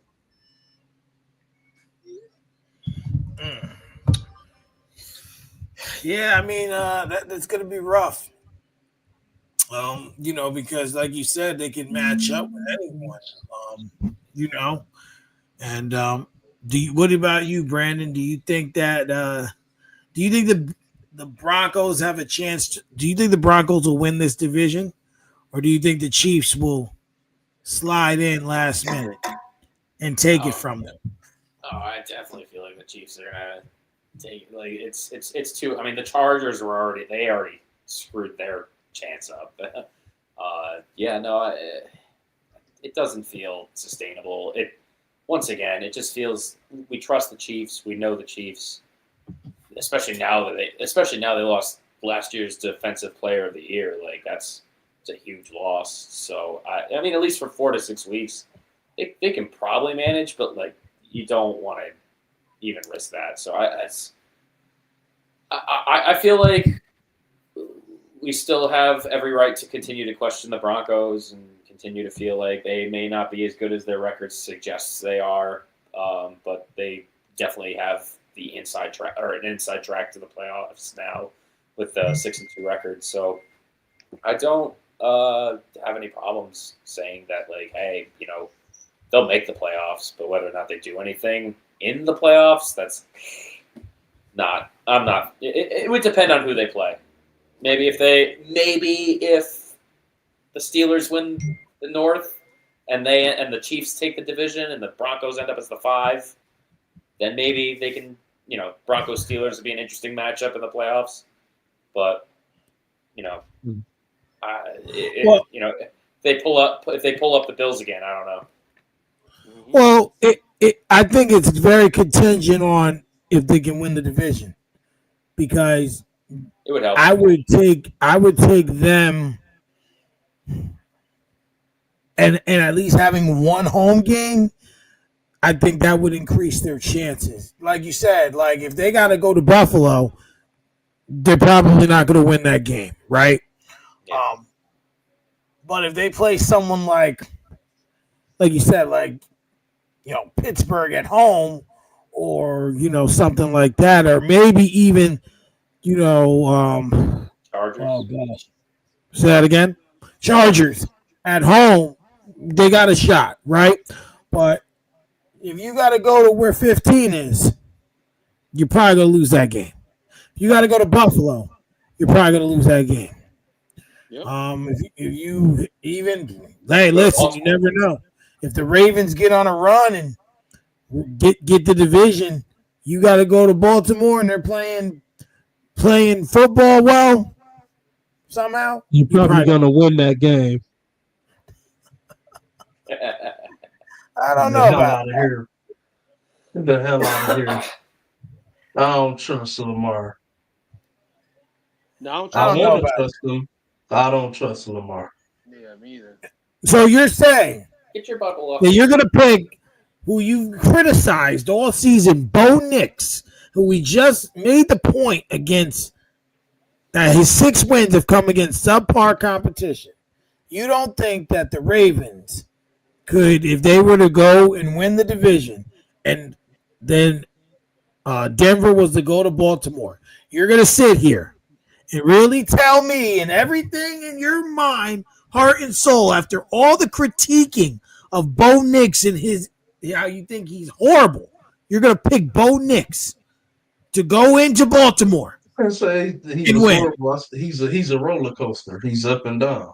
He's inconsistent. But yeah, because that's how sports and football works. Mm-hmm. And the reason why is because Bo Nix is not out there playing against Lamar Jackson. He's playing against the terrible Baltimore defense, which is subpar competition. And then not only that, Lamar is not playing against Bo Nix. Lamar is playing against the number 1 defense in the league right now, which is not subpar competition, in which we've seen him play against top defenses in middle of the pack defenses in the playoffs and come up short. So if you asking me, if Denver had to travel to Baltimore just goes on some miraculous run, wins the division, and Denver has to go play Lamar Jackson, yes, I do trust inconsistent Bo Nix to be able to pull it out because I've seen what Baltimore's defense is. I've seen how bad they are, and I've seen how Lamar has played against playoff competition. And with that defense and Sean Payton at the helm coaching, well, I don't like Sean Payton, but I'm just keeping it real. Like I would put my money on the Broncos in that game. Yeah. Same here. I My would. heart with Lamar. I like Lamar. I want it for Lamar, but all we have to go off of is a resume, Well, Mike. we've seen. I can't hire you if I need a gas valve changer, but you have no gas valve experience. Your resume not showing me nothing. You worked at a grocery store. I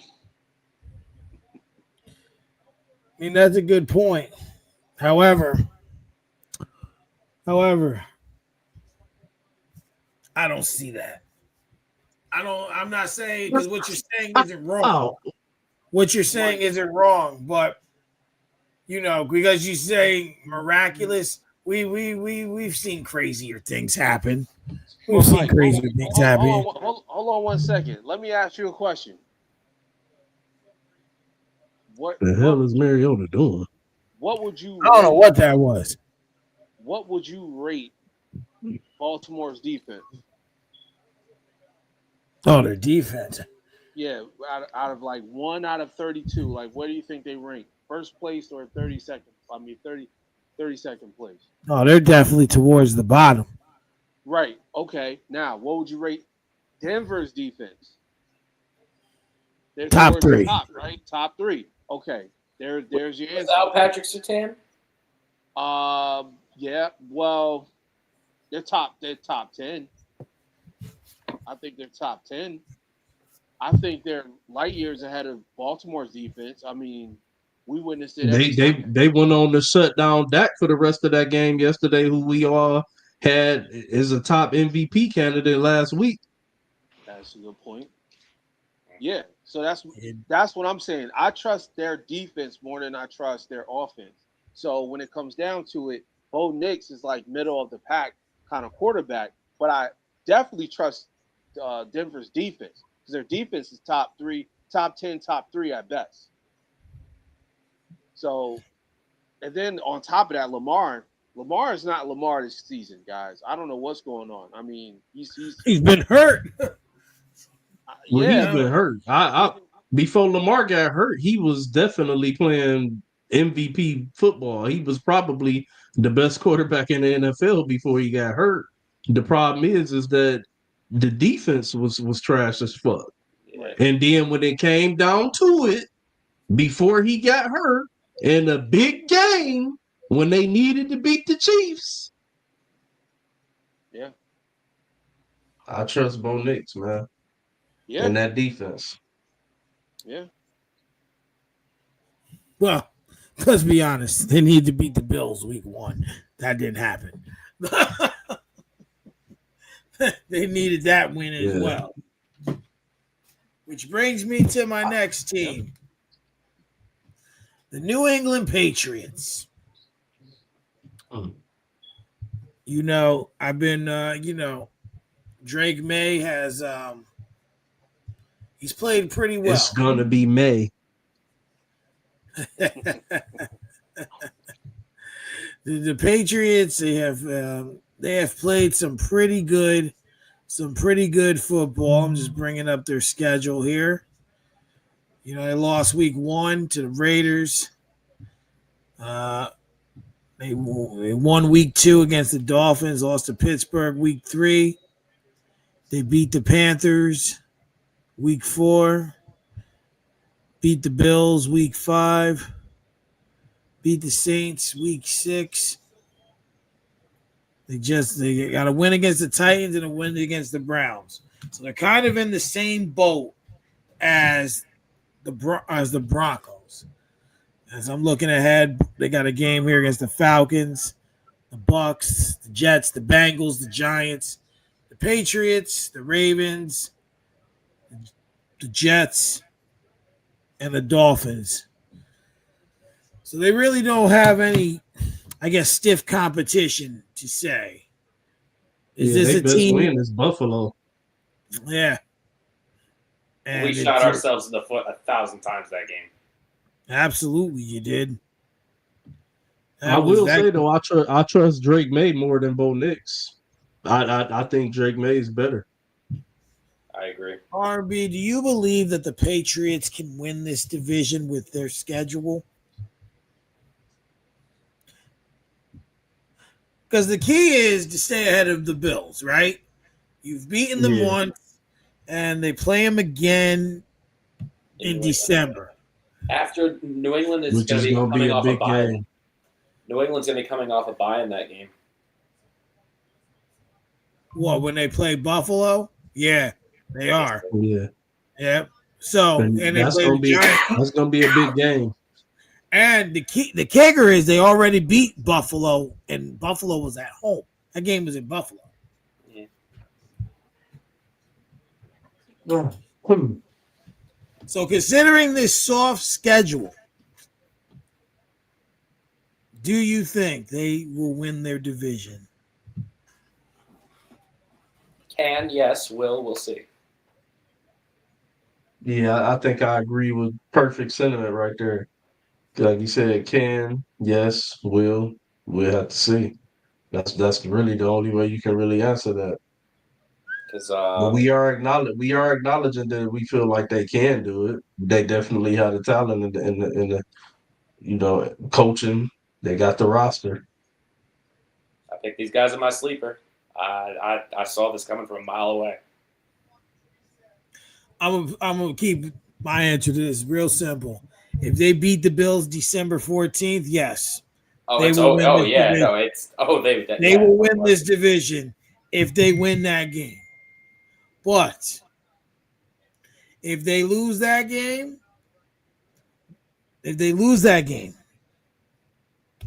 wait and see.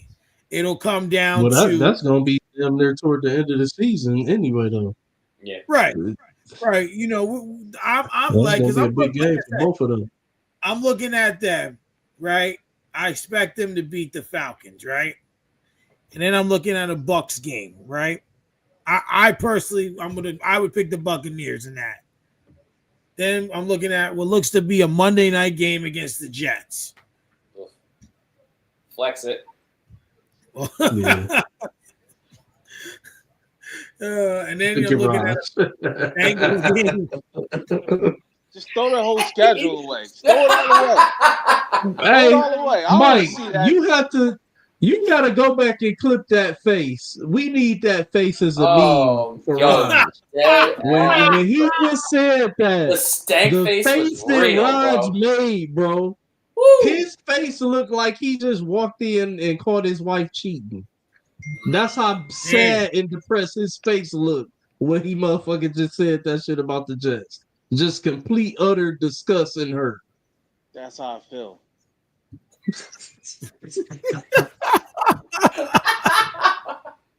That's great. Yeah. Man, that face was priceless, bro. Yo, it was great. Yeah. Oh, I hate this team. That's Go ahead. definitely Finish what y'all was saying. that's your But I contact photo just- now. That's your contact photo now.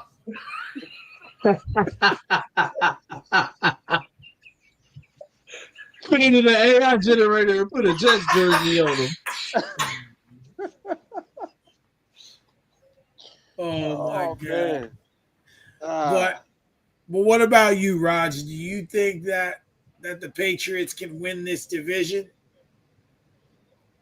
Yeah, it's gonna come down to like their matchups. You know what I'm saying? If they can find a way to beat the Buffalo Bills in their two division games, then yeah, I think they could. But it depends. It really depends on how much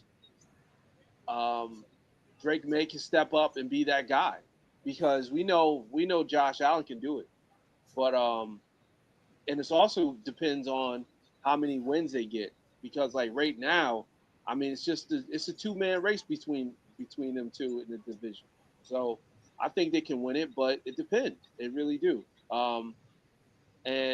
I like their chances because they got all the pieces that they need. But right now, let me see. The Patriots 6-2, Bills 5-2. It could go either way.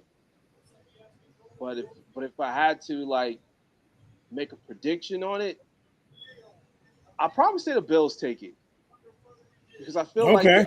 I feel this is my personal opinion. I feel that the um the proverbial knife is going to drop with the Patriots. I don't know if it's an injury or because they've been rocking and rolling for a while now, but it seems like it's too good to be true. Hmm. So it Hmm. seems like something's about to happen. Like they're going to hit a wall. Like right now, we're at what week 9. I feel like they're going to hit a wall either this week or next week, and that's pretty much going to be its turn. Because Well, look, like what? teams like I'm gonna tell you why. Because look, okay, so they faced up against the Falcons, right? They can win that in November 2nd, but November 9th they go up against the Bucks in Tampa Bay. I think Huh? that's the game that like knocks them and puts them back in their place, kind of brings them back down to earth. And of course, they face up against the Jets, like you guys said. I think they can win that. But then you go up against teams like the Bengals and the Giants, and they're scrappy teams. Those teams can put up crazy numbers. So we'll see what happens. But Yeah. I feel like the something's going to happen in the next couple weeks with the I Patriots. feel like that's just yo Jets hate that you It is. seeing the It is. Patriots rebuild on the fly right now under y'all regime, and y'all still sitting here with a quarterback that can barely throw for 100 yards, 200 yards. and they done went out and got Here's the thing. instinct. It's gonna be May. And Mike Vrabel. just just to add into context, I do have a real strong hate for the Patriots, especially being in my division. And we had to watch Tom Brady every single season. Every single season was Tom Brady. Tom Brady. I was so glad that man left. I didn't know what to do. Amen, Raj. Y'all probably And thought it was y'all time when he left, and we then look at that. Here comes Josh Allen. and then Josh Allen came. I was like, damn, And now another Now Drake scrappy May May, right quarterback. behind him. And then and now Drake May May's right making a there. name. We just don't know how to draft quarterbacks. That's what it boils down to. We they come out to New York and they lose their mind. I don't know what the hell happens. But my point is, outside of my biased opinion on them and how I feel about the Patriots, I do feel like the there's going to be some type of like back to earth type thing going to happen in the next couple of weeks because they've been playing great, but no one knows exactly how they've been playing great. There's no like signature games, no signature wins. That's what I'm saying. Mm. Hmm. Well, it's gonna be interesting. That's for sure. That's for sure. And the last team, before I transition into the picks of the week and the players, as like I said, just go through it real quick. Like every game felt like every game was a damn blowout this week, or at least was decided by 10 points. So just real quick, scores. Went back. So yeah. Hold on. Jesus Christ. Phone It's a stop lot of ringing. notification. Yeah, phone. It's like phone. Shut the hell up. Jesus Christ. So the Chargers destroyed the Vikings this week. It was bad. It was very bad. Obviously we talked about the Dolphins 34-10 over the Falcons. Ravens, Ravens, Ravens beat the Bears 30-16, which brought up a topic I wanted to talk about. I forgot about it. So Ravens won this week and the Dolphins won this week. And we get the great torture of watching them in a fail fest of 2-5s on Thursday. Do you believe, any of you, that either one of these teams have a chance to turn their seasons around with a win this past week? I feel like it's very capable of the Ravens turning their season around. I'm not even. It wouldn't even surprise me if they come back and get the division from you guys. They're only 2 down from you guys right now, and they've got both their games against you. Not Lamar's surprising with the Ravens either because the it just I don't know, man. coming Like you back. said, Lamar coming back. Think he'll come back playing at a high level just like he was before. I It certainly just think so. depends on whether they show up or not. That's the test. King Henry got to stop fumbling. Yep. What about you, Raj? Yeah, I think the Ravens they'll be fine. I think they just got to just get everyone healthy and on the same page, and then after that they're gonna be all right. Fair enough. Then we got the Bills, obviously beat up on the Panthers. The Texans really controlled the tempo against the 49ers this past week. Patriots beat up on the Bills 32-13, No, they didn't. or on the Browns, looking at the wrong thing. Uh, We said no, they didn't. False. Eagles smashed the Giants. Man, did y'all see that Scatterboo injury? Yeah, it was horrible, horrific. My man. I almost shed a tear watching that final Jackson Dart, Cam Scatterboo headbutt. Yeah.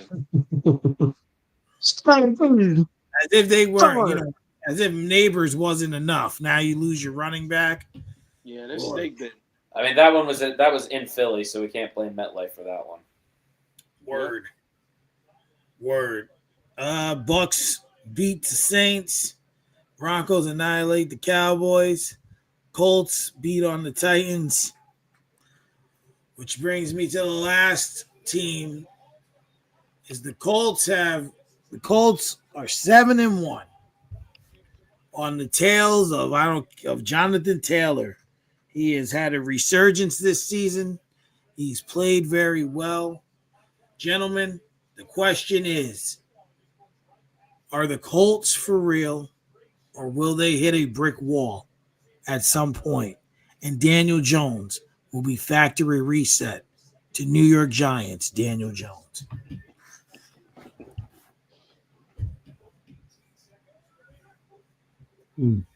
I think they're legit. I mean, it's been long enough, and it's scary to say it, but they have the formula. They got the quarterback they need. They got the running back with Jonathan Taylor going crazy, and their defense is playing really good. So it's legit, man. They're a serious team. All right. What about you, Brandon? What do you think? I mean, they are. You are what your record says you are. They are 7-1. They are legitimate. They are the number 1 team in the NFL right now, according to their record. It's just same conversation with the Bills, same conversation with the Ravens, same conversation with pretty much anyone. When it comes down to it, are you going to do it when it matters? Are you going to beat Mahomes when it matters? Are you going to beat Josh Allen when it matters? Are you going to beat Lamar when it matters? Are you going to beat Bo Nix when it matters? So it's once again, can they do it? Yes. Will they do it? I don't know. I will say that right now, Jonathan Taylor should be the MVP frontrunner, but because it's a quarterback-driven thing, it's not going to be. 14 touchdowns in 8 weeks is absurd. Yeah, That's crazy. What about you, R&B? I think I agree with everybody else. They 7-1. Daniel Jones, I heard balling. He's probably the top candidate for league MVP right now. Coming out of this week, Man, they look good. Jonathan Taylor has, he's running that thing. He going nuts with it, man. He looking like a Madden cheat code out there the way he been running it the past couple weeks, especially yesterday. And then Pittman. Pittman is legit, man. Yes, A sir. lot of people be trying to say that he's kind of like a hybrid or more of a tight end, but that he's legit. I like him at wide out. I don't care what nobody else talking about. I like how they utilize him. But the Colts looking good, bro. Just like everybody said, you still got to show us because Sam Darnold and the Vikings was looking damn good last year too until the last week of the season when they needed it to win the division, and then in the playoffs when they got mollywopped and ran out the building.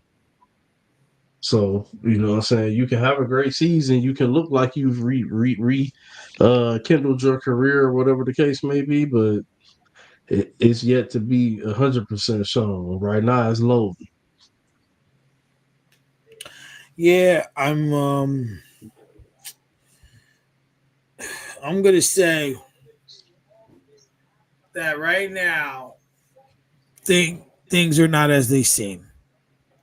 And what I mean when I say that is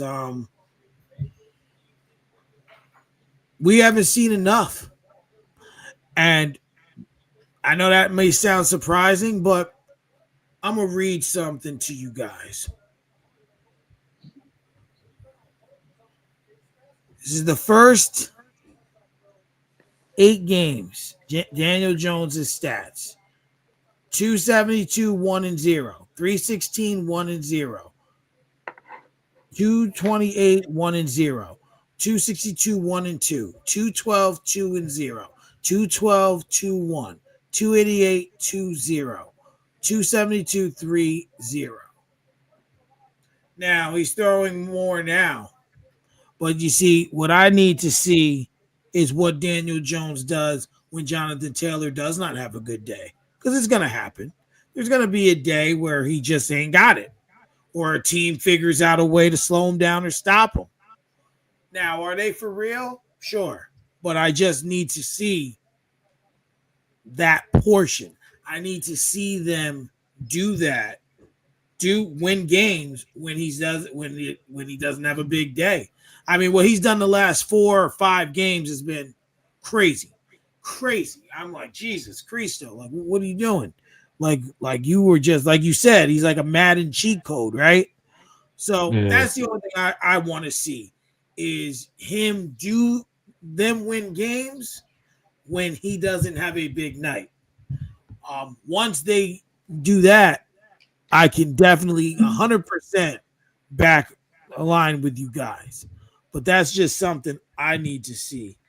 And I just want to look just for context because I did it with the other teams. They have beaten the Colts, or I mean the Dolphins, the Broncos, the Titans. Hold on. They beat the Dolphins.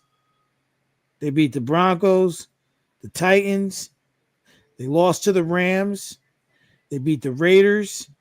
They beat the Cardinals. They beat the Chargers, and they beat the Titans. So, and they still got a game against Pittsburgh here. They got the Falcons, the Chiefs, the Texans, the Jaguars, the Seahawks, the Niners, the Jaguars, and the Texans.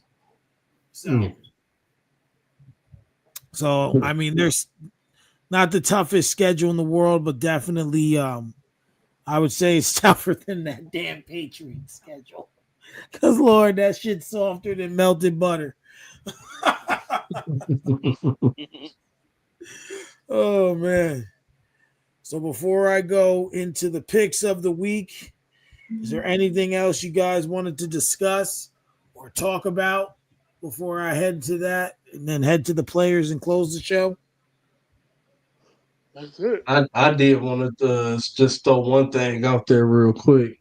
Yep. So it was breaking news on World Star Hip Hop today. From World Star Hip Hop that apparently Pacquiao and Floyd Mayweather are talking about doing a rematch of their epic duel from 2016, I I want to think. see that. They're Oh, talking about doing a rematch next year, 2026, Is between it? the two of them. Will it count as a fight or an exhibition? A fight, a fight. I am not calling their fight in 2016 epic. we don't want to see that. Nah, we're good on that. The first one wasn't good. The second one's not going to be Yeah. either.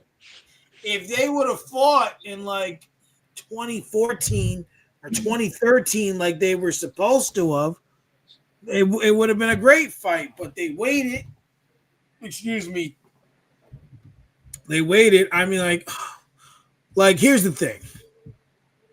Because the thing is now, it looks like boxing is moving to this Netflix thing, right? So if that's the case, I'm gonna watch it, of course, because I won't be able to help myself at that point. Now, if it's on regular old school pay per view, I ain't paying $80, $90 to watch these dudes fight. I personally think, from me personally, I don't think we need this. I don't think there's no need to have it. Like, if they would have done it, even they had their fight, what, 2016, you said? Was the first I fight? think it was 20. Yeah, I think it Something. was 26. It was. Yeah, it had to be 2016. It It was had to around be. then.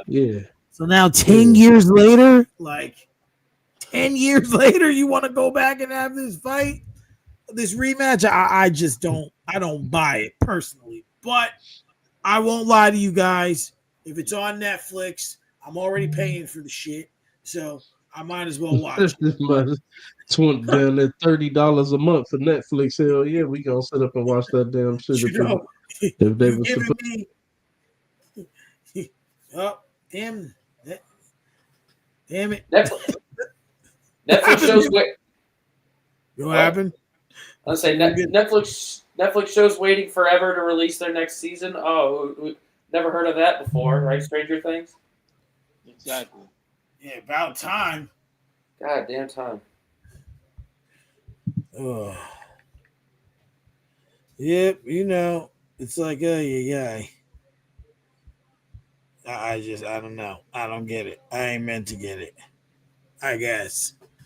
But I'm just like, oh Lord, I mean, even so, I was reading or I seen something the other day that what you call it, that Floyd Mayweather and Mike Tyson are supposed to have a fight, Hmm. an exhibition next year. Nobody want to see it. Yeah, no, I think it's terrible. I just don't. Okay. I'm all for, right? I'm all for you wanting to rebuild boxing. Okay. I'm all for that. I got no issues with you rebuilding boxing, but you're not doing it the right way. Like, if you're gonna go to Netflix, like you remember when Tyson and what's his name, Jake Paul fought? Yeah. Remember the two chicks that fought before them? Yeah.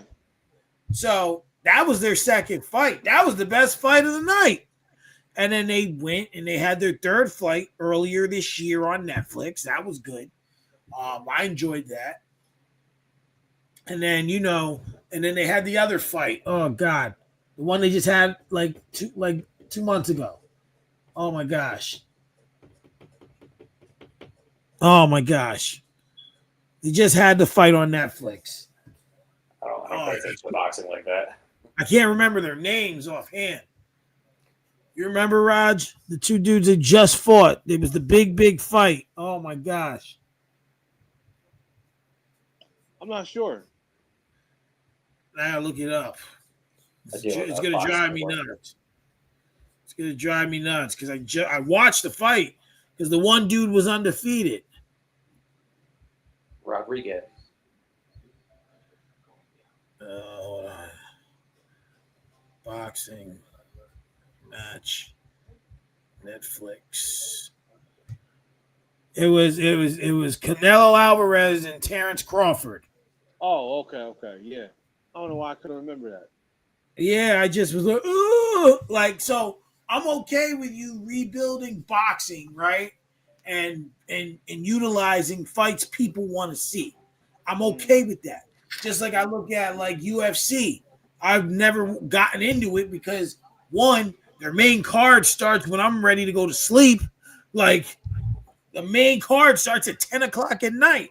You can't stay up that late, like physically anymore. Isn't it 10 now? What? Yeah, that's what I'm saying. Like their main card starts at 10 p.m.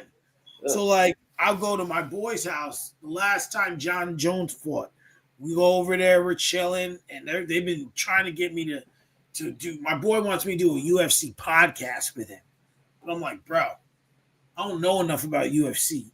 I'm like, yo, you know how many people ask me to do podcasts with them? It's crazy. I would have like 8 shows now if I said yes to all of them. So I'm just like, he's like, yeah, man, we could do this. It'll be great to do this wrestling or this UFC podcast together. It's like, I know you're still big into wrestling. I'll start watching wrestling, and we can do a UFC, WWE, AEW podcast. I'm like, whoa, now you're adding too many layers to this. That's just a lot.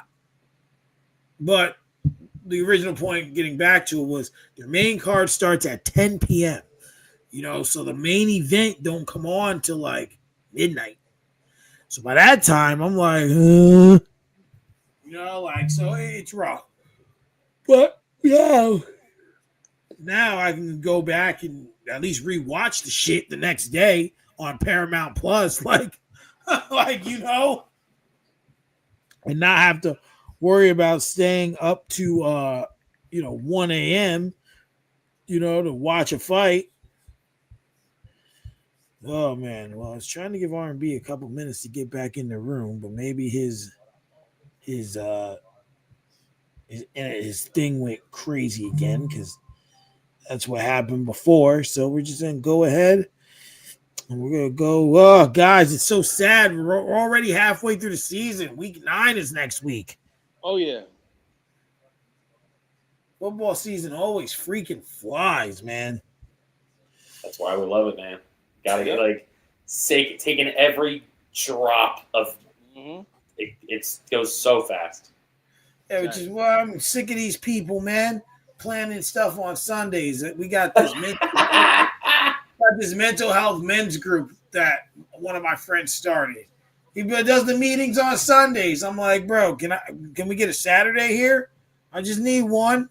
Can we do one of the two on a Saturday? Do both have to be on a Sunday? Like then once February comes, you can plan a full-fledged barbecue with a party at a strip club on a Sunday. I'll be there. But like from the months of September to February, put some respect on Sundays, people. Lord. I had one person, they want to come on the Honest Hour. They're like, Sundays work best. I'm like, y'all are killing me with these Sundays. Y'all are killing me with Sunday. Got an award coming for Honest Hour. Guess when the award show is on a fucking Sunday. I'm like, oh my God. Like the wedding I'm going to next week, it's on a Sunday. I'm like, what's going on here? They stress me out. I just want to watch my football in peace. But anyway, we're going to start with the Fail Fest this week. Ravens at Dolphins. Who y'all got? I'm rolling with the Ravens. I agree. Especially if even if Lamar don't return, Tyler Huntley is capable enough to get them a win, in my opinion. I agree. What about you? You agree, Brandon? Yes. Oh God. I'm picking San Francisco over the Giants.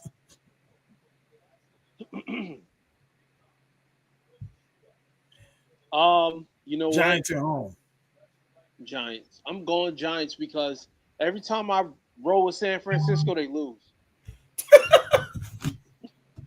Okay. What about you, Brandon? Who's even playing for? I'm so like, is San Francisco so injured still? Right? Like, who is Brock Purdy back? Kittle's back. Purdy's not back. I think they lost Bosa for the year, if I'm not mistaken. Yeah. As far as I know, Scatabo. They still got the injury fest. I guess I'm gonna just roll with the 49ers. I think they just have more experience. They're gonna gut out a gross win, I think. Chicago at Cincinnati. Oh man. Two teams that I both feel really, really should have won last week, and now I'm like, oh. Ooh. I'm gonna go with Chicago. I'm gonna go with Cincinnati. I'm gonna go with the Bengals because of their offensive prowess. Nah, the Cincinnati Bengals don't deserve to be chosen for the rest of the season. Y'all lost to the Jets. All right, yeah, you know what? The referees won that game. I turned the TV off after I seen Hall throw a touchdown pass. I said, now we got the running back throwing touchdown passes. I'm done. It's over. I'm out of here.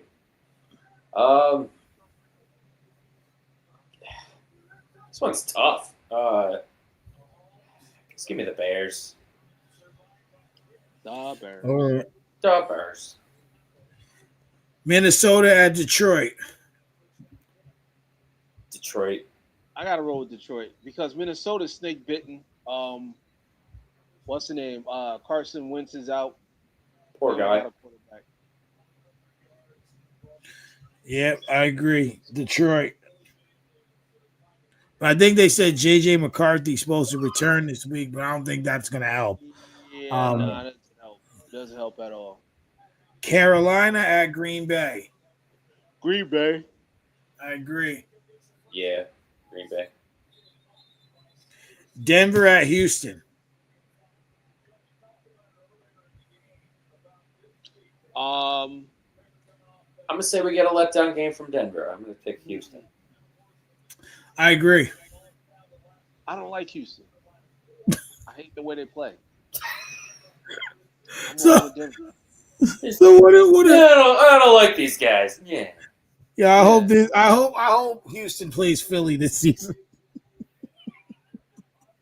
Yeah, that'd be Rodgers' ultimate game of hatred right there. Yeah, I wouldn't. Yeah, I wouldn't even watch that game. Matter of fact, if it's on national television, I might throw my TV out. I don't want to see that crap. You're gonna be like, you remember years ago? Oh my gosh! And Brandon could probably tell me exactly what year this is. But there was a year where the Bills made the playoffs. They lost in the first round, and there was a video of a fan who went outside with his TV, and he's like, all these fucking years we ain't make the playoffs. He's like, this is fucking bullshit. He throws the TV outside. Mind you, it's snow. Like, he lives somewhere where there's a lot of snow. He throws the TV out. And he goes, this is bullshit, man. And he walks back in the house. But I don't remember what year that was. That shit was hysterical. I mean, it's going to be you, Raj. Yeah, if it was first round of the playoffs, it'd be 2017 or 2019. Yeah, I'm gonna guess 2019 because, like, with 2017 we broke the drought and we were just happy to be there. And then so wait, it had to have been that year because he was like, he said something, mumbled something about all these years we ain't make the playoffs and they do this shit. I mean, I'm not gonna lie. If you go back and watch the highlights, that Jaguars-Bills wildcard game was probably the worst playoff game ever played. So, like, it was pretty crazy waiting 17 years just to watch 9-6 and just the entire 60 minutes. You're like after this. So I get it, guy. That game was just. It's horrible to watch. Atlanta at New England. New England keeps rolling. Yeah, New England. I don't believe. You know what? I'm not picking Atlanta for nothing anymore because that game was horrible. How do you lose to Hawk Tua? How do you lose him? How? Did you know the Atlanta Falcons defense was top 10 before that game? They were? That's the Yes. Bills' fault. That's the Bills' fault. Yeah, it was. They played horrible. They played horrible that game. We played like shit for those 2 weeks. It was so bad. They bumped them up. They bumped them up to like I think like 8th or 9th or something like that. We played like garbage. So my point is, I can't believe in Atlanta no more, man. It's a crap show over there. Oh, man. I'm going to go with New England as well. Indianapolis, Colts at Pittsburgh. Ooh. Yeah, Colts. Gotta roll with the Colts. I feel like because, correct me if I'm wrong, the main thing with your defense is the pass rush, TJ Watt, right? Yeah. They're just going to run all over it. They're going to run on the exact opposite side with John. They're just going to TJ's on the right. They're going to run to the left. So, my team plays the best when I doubt them. Colts are going to win this game. Smart move. Now, I respect it. yeah, if I doubt them, they win. If I say they're going to win, they lose. So, they're going to lose this game. Steelers going 0-17, baby. That's what I said at the beginning of the season. And then they started 4-1. You got excited and then 2 straight losses. But I said it was coming. This is what the Steelers do. We to that extent are the AFC Dallas Cowboys. They get our hopes up high, the players, the team, and then they just let us down. Just let us down. The Paul Bears. Ooh. Touchdown. Good. Ooh. It's about time. Damn, what the hell? They can't rip the seal off this game? I know this game's been garbage. For Christ's sake, Kareem Hunt has both the touchdowns. The Chargers at the Titans. Chargers. Oh, Chargers, yeah. I read the Texans, and I was like, wait. Tight. Jacksonville at Vegas. Jacksonville. I agree. Jacksonville. Saints at the Rams. Rams. Go with the Rams.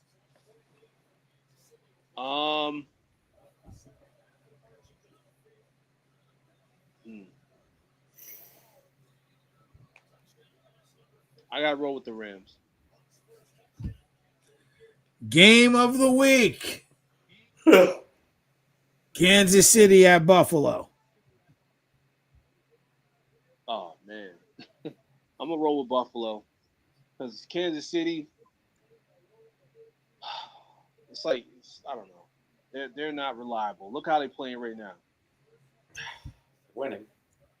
And it's gonna be some extra. It's gonna be some extra sauce on that game. So here's the thing: Kansas City and Buffalo always play each other pretty close. They do. You know, it doesn't matter what field they're on; they play each other close. But I'm gonna say because this is a regular season game, I'm going with Buffalo. Yeah. I'll take Buffalo at home Sunday afternoon. I'm gonna pick the Chiefs just because we've won the last 4, and it just feels like we're due to fuck this up. Of course, I'm going to be at a wedding, so I'm going to miss it. But you poor thing. Oh, happy Bills Chiefs week to all who celebrate. Oh God, the Sunday night game and the Monday night game were both atrocious. Jesus Christo. Seahawks at Commanders. Oh, I'm picking the Seahawks. I mean, that one was saucier at the beginning of the year. It was. Is Jaden Daniels back? They're saying he might not play next week either. All right, Seahawks. Yeah, that's definitely Seahawks. Yeah. Man, they just know how to mess up stuff, man. Flex it out, bro. These I think damn there's a injuries. rule. There's a rule. They got to wait till like a certain week before they can We're flex past that. teams. We're past Nah, that. I think it's like week 13 or some shit. We don't want to hear that. I thought it was like week 9. I thought week 9, week 10 was around the time. I don't know. I just listen. I'm a, I I'm looking it up real personally think they should be able to flex any week. Like if you go into like a week where two guys who are the night game and the quarterbacks are injured, who wants to see that now? Don't make that the night game. Not me. Oh God. Cardinals at Cowboys Monday night. Kyler Murray back. I haven't read much on him. according to this, it can be flexed. After what week, or does it say? Oh wow, they muffed that. What they're saying, what it says is Sunday Night Football can be flexed between weeks 5 to 10, up to 2 games, and any number of games from week 11 to 17. Oh, so they can flex 2 games between those 5 weeks. And they haven't flexed that. Yeah, and after week 10, they can flex every week if they want. They can flex every week. And I think, because I remember, because even a couple years ago, they flexed a Monday night game. They did that last year, yeah. They took Kansas City and New England off, and I forget what they put on. I forget to, but yeah, I remember that. All right. What's everyone's player for the week?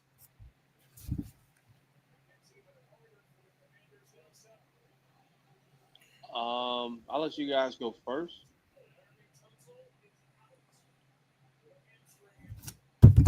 I'm gonna go a little bit of a cliche again myself. I'm gonna go with Michael Vick. Okay. You know, in his Atlanta years, I could say personally I underappreciated him, but let's not deny in Philly he was special. In Philly, he had some good games. I remember specifically this one game against the Giants, right? Mm-hmm. They went into the fourth quarter down 27 points, right? And they were down 27 points. They were able to get some turnovers. In 8 minutes, they scored 4 touchdowns, and won by 1 point, if memory serves correct. It was just, Michael Vick had some a resurgence in Philly. I enjoyed that Philly team, or Philly Michael Vick, but he was definitely something that was to see. So I'm gonna go Michael Vick this week. Okay. I got a fun name to say, and hasn't been brought up in a while. I'm gonna bring the leading wide receiver from the 2002 Super Bowl, Joe Jaravicius. Ooh, dude was fun to play, and he balled it. I mean, I don't want to say balled out, but he did what he needed to do in that very that blowout Super Bowl win.